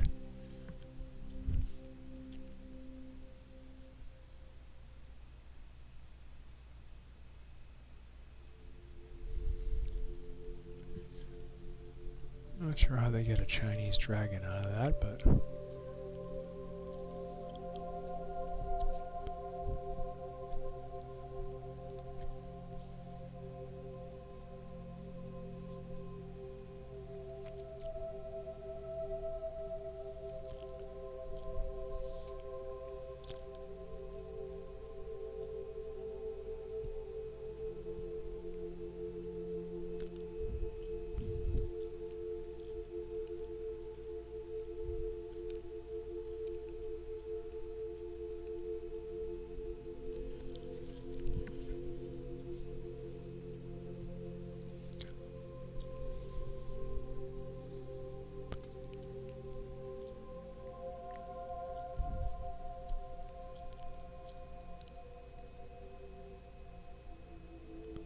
This just seems to have, yeah, all this is, all three kinds of nebulae are in here. The red emission nebula, and then the bluish reflection nebula that's in there, reflecting the stars, and then the dark nebula, which is all the dark stuff.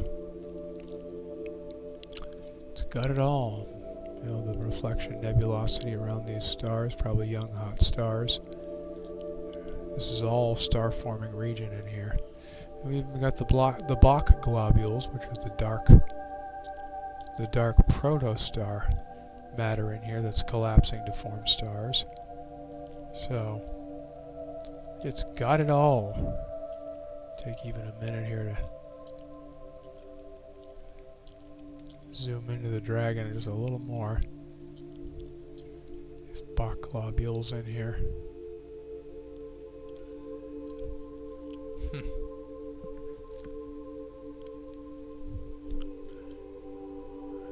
All this wispy reflection of a lot of these blue, hot, young blue stars. They're making all this blue haze in here.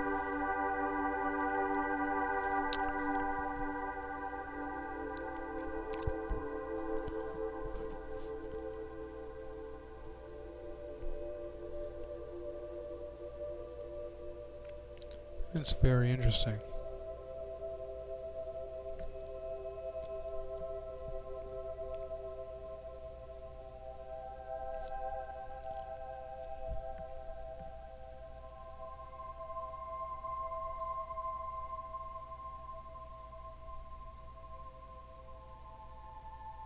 Still don't know how they got a Chinese dragon out of that, but whatever. Quite beautiful. Amazing. Amazing that I've never shot this before. A night of discoveries. Thank you, Dale. This is a really nice one. That is a really, I almost hate to tear myself away from this. Well, we'll at least finish this sub first. Then we'll go do what I think is going to be our last item. I'll check the Southern Hemisphere ones, but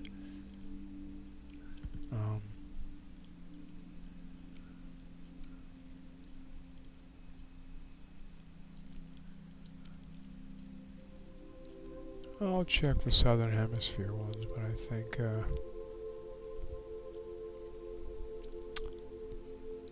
Probably going to be too far south. That is just a stunning object. Just a stunning object.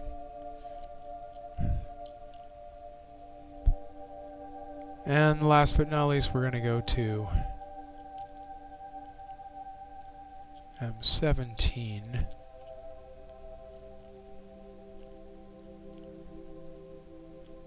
Which is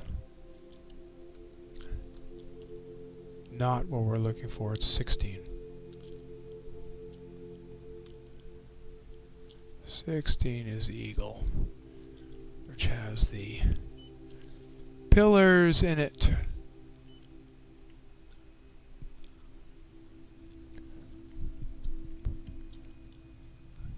This is a pretty nice one too, although after what we were just looking at, it's going to be probably a bit of a letdown.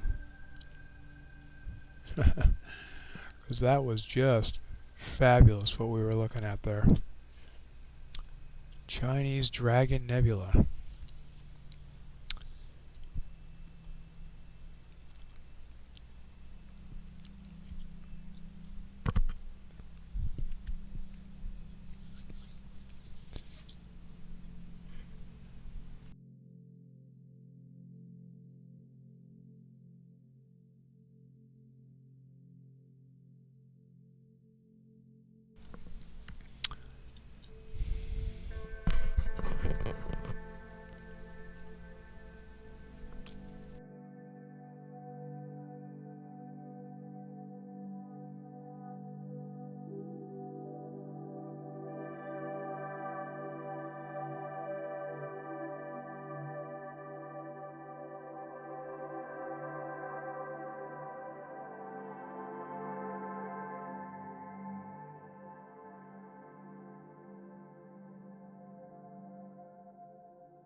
Alright.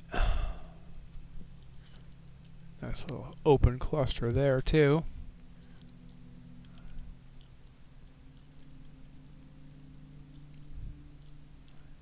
The Eagle Nebula. So named because of the eagle shape in here, which is also what's known as the pillars of creation, which we can zoom into here in a minute.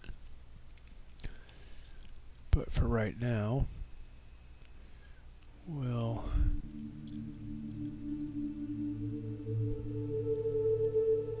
get our histogram calmed down a little bit.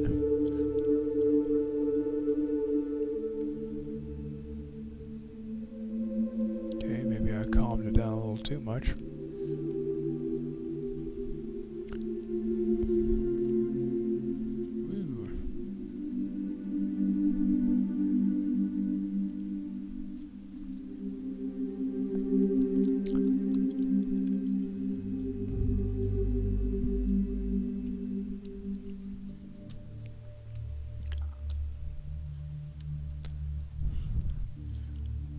Alright, I think this is a few thousand light years away. Messier 16, the Eagle Nebula. It's a young open cluster of stars discovered by Jean-Philippe de Chazot in 1745-46. Both the Eagle and the Star Queen refer to visual impressions of the dark silhouette near the center of the nebula, an area made famous as the Pillars of Creation imaged by the Hubble Space Telescope. The nebula contains several active star-forming gas and dust regions, including the aforementioned pillars. The Eagle Nebula lies in the Sagittarius arm of the Milky Way, about 5,700 light years distant.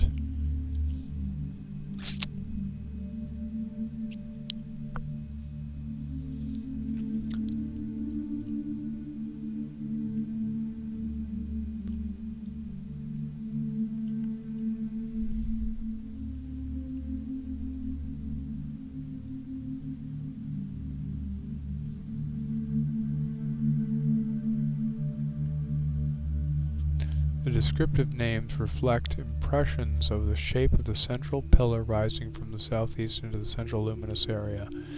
The name Star Queen Nebula was introduced by Robert Burnham Jr., reflecting his characterization of the central pillar as the Star Queen shown in silhouette.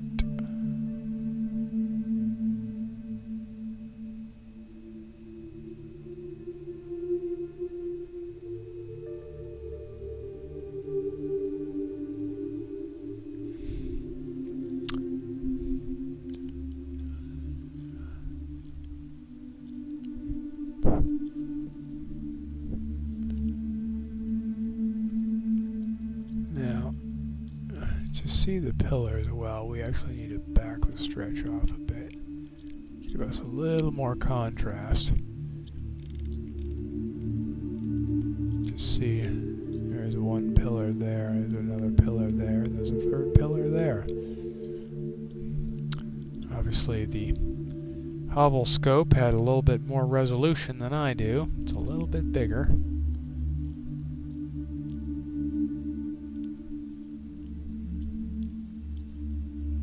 But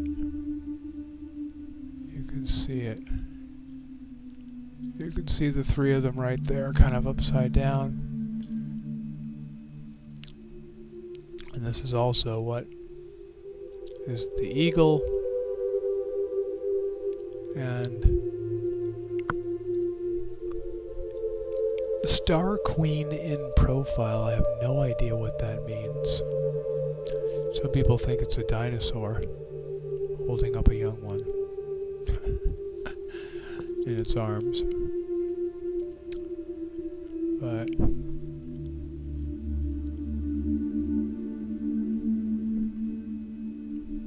those are the famous pillars of creation.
I was just noticing the temperature has gotten downright comfortable out here all of a sudden.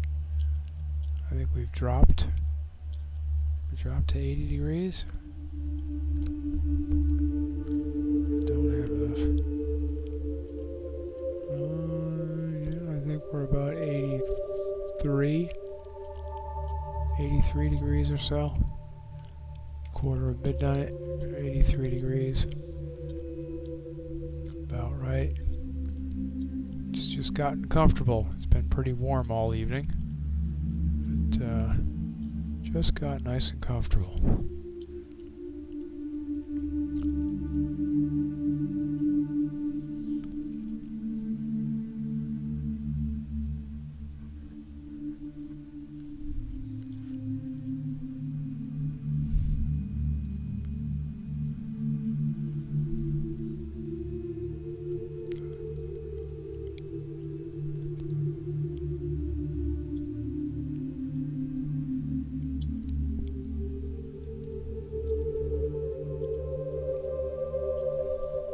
Really, you've had a breeze. Huh. There hasn't been much of it. There was a little bit of one early on. But it stopped. It's been pretty much dead calm here the entire time. So I'm kind of surprised to see that you had a breeze.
we're waiting for that to come around. Let's see if I can get to any of these southern objects. 2736. NGC 2736.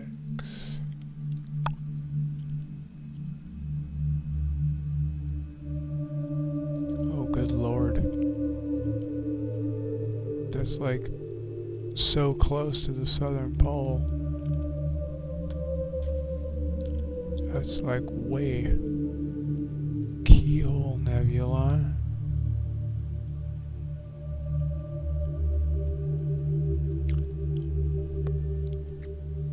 Yeah, these are all in the southern sky.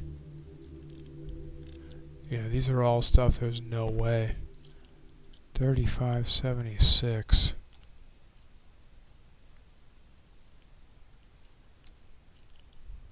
Yeah, these are all extreme southern sky, Milky Way. Not happening here by any stretch. Not by any stretch here.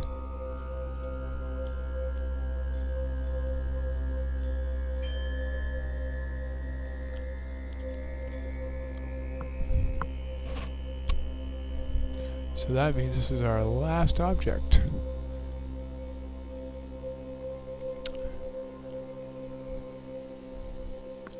Solder is an area that's great for my wide field with the narrowband filter. So that one's just not, it would look terrible in this scope. So that's the only one we didn't really get. I guess we could, let's see, 1501. Now we passed up on that because it was way too low at the beginning of the night. And it's higher now, but, well, we'll give it a shot. Why not? It's close to where I have to return the home position of the scope anyway, so I have to go back there anyhow, so we'll just go over there and see if we can see it. There's the eagle and the pillars of creation.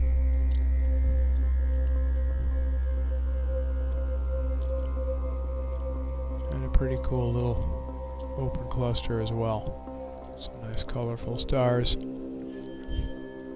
Let's see if we can catch any of 1501. It's really, really low. So it probably will look like crap. But we can give it the old college try.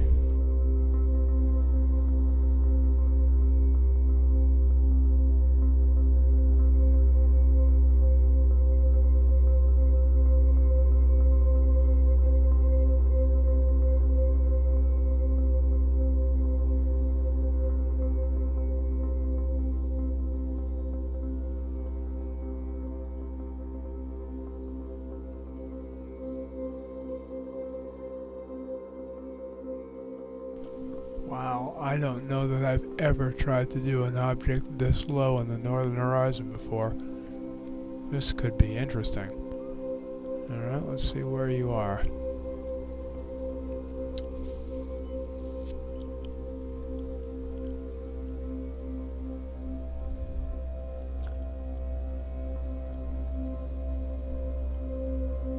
Let's see if we can see it.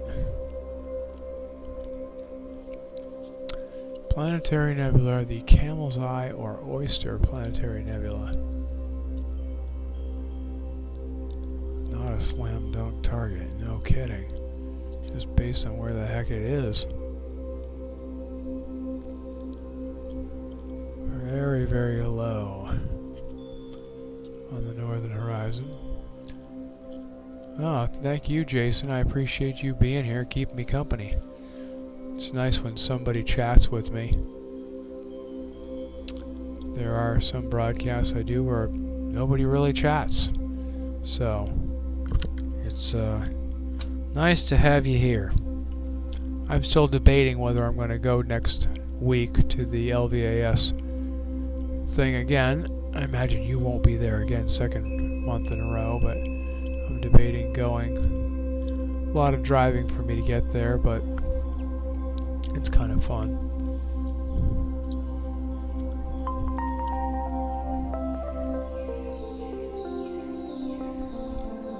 Alright, oh look at that. I'm in power lines. But there it is. Very clearly. It's right there. Unfortunately, it's right in power lines. Probably my neighbor's power lines out there. Huh. That's interesting. But there it is. Definitely there. That's a neat one. It's nice looking. Well, let's see what I can do with it. Got more of it than I expected, I guess.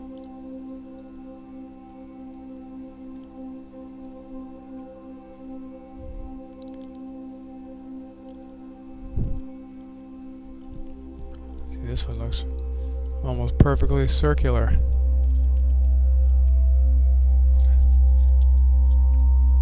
Needs more focal length, though. And the fact that it's in wires is not helping. Wires are probably distorting the image as well. So, it's just really, really, really low.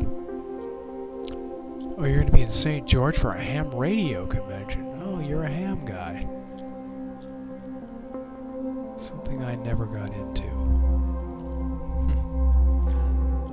St. George has a ham radio convention. Who knew? Conventions happen outside of Vegas? Really? Interesting.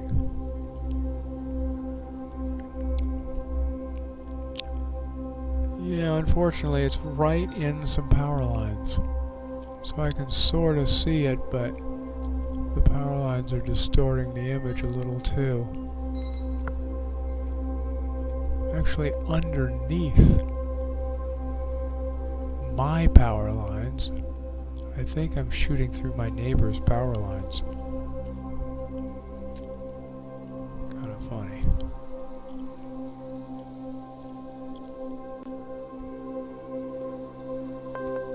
Oh well, the image is going to be kind of crappy and distorted,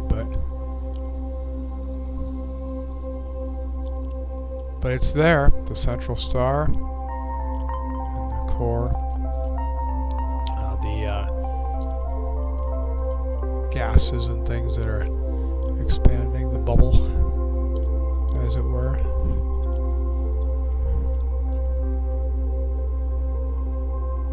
Oyster Nebula. The thing is only about what? Altitude, yeah, it's only 10 degrees above my horizon.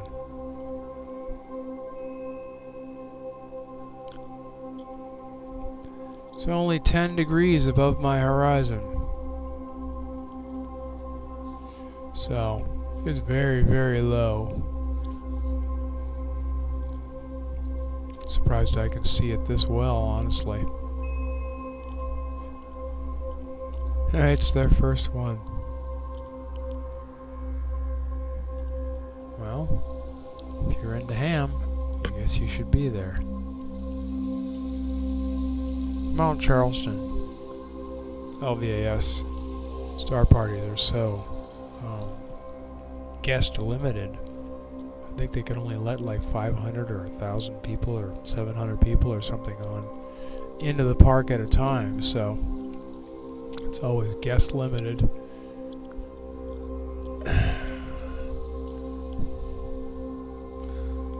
But yeah, I'm still debating whether I want to go. It's a lot of driving for me. It's 2 hours of driving to get there and 2 hours back, and I didn't get in till almost 1 last month.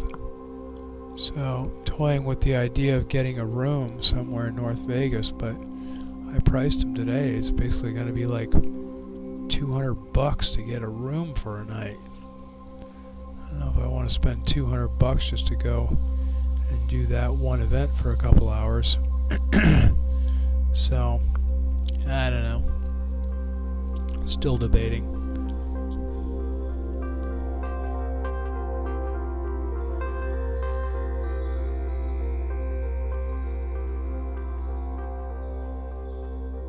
In any event, we'll do a few more minutes on this, and then I think I'm going to call it a night. This is the last object that I can get at for the evening.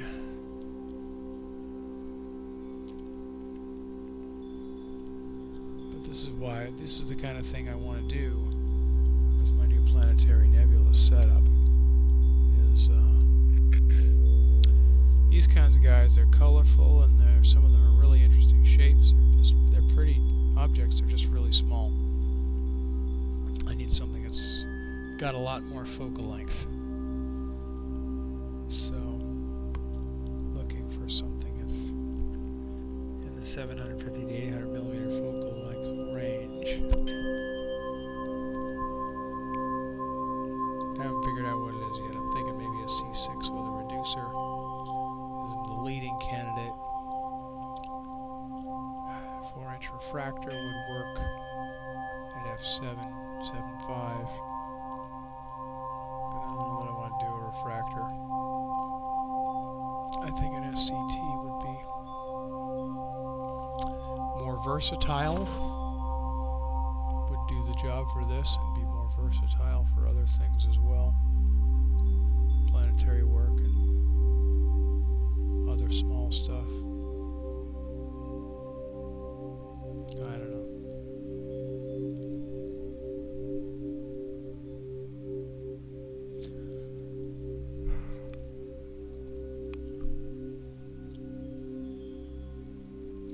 But thank you, Dale, for a great list.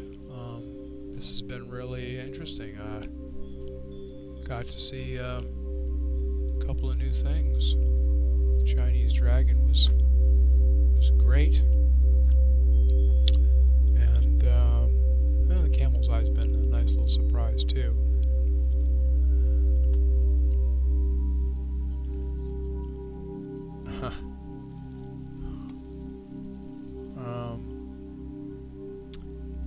Yeah, what was it? The bird's head, I guess, was pretty neat. Butterfly. Yeah, this was too low for me, unfortunately. Wasn't that the Siamese? That was the Siamese. Yeah, so the bird's head was kind of neat. Yeah, drive safe getting home, Jason. I'm assuming you're driving home tonight, or are you gonna camp out in the Amargosa?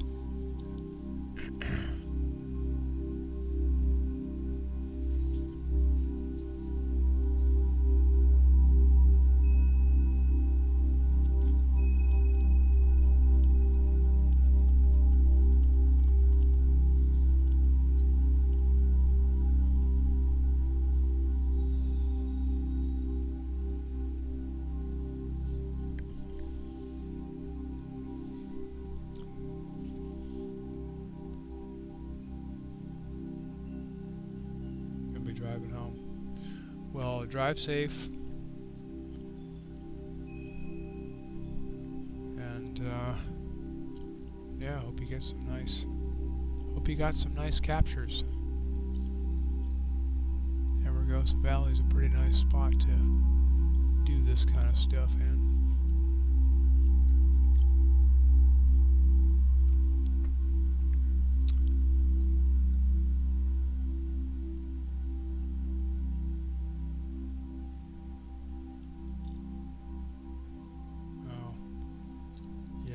Your darks.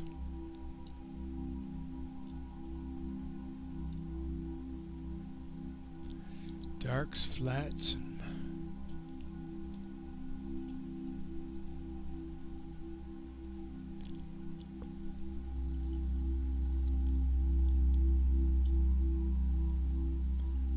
got some things to go. Yeah, well, this is pretty cool little object. I don't know that because it's in those wires, I don't think I'll be able to get much more. Well, that and my focal length is too short. I need a longer focal length to really do this well. But it's a great little object, and when I get my Planetary Nebula rig, I will definitely be doing this.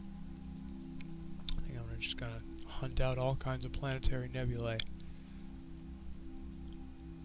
when I get that rig set up, when I figure out what it is.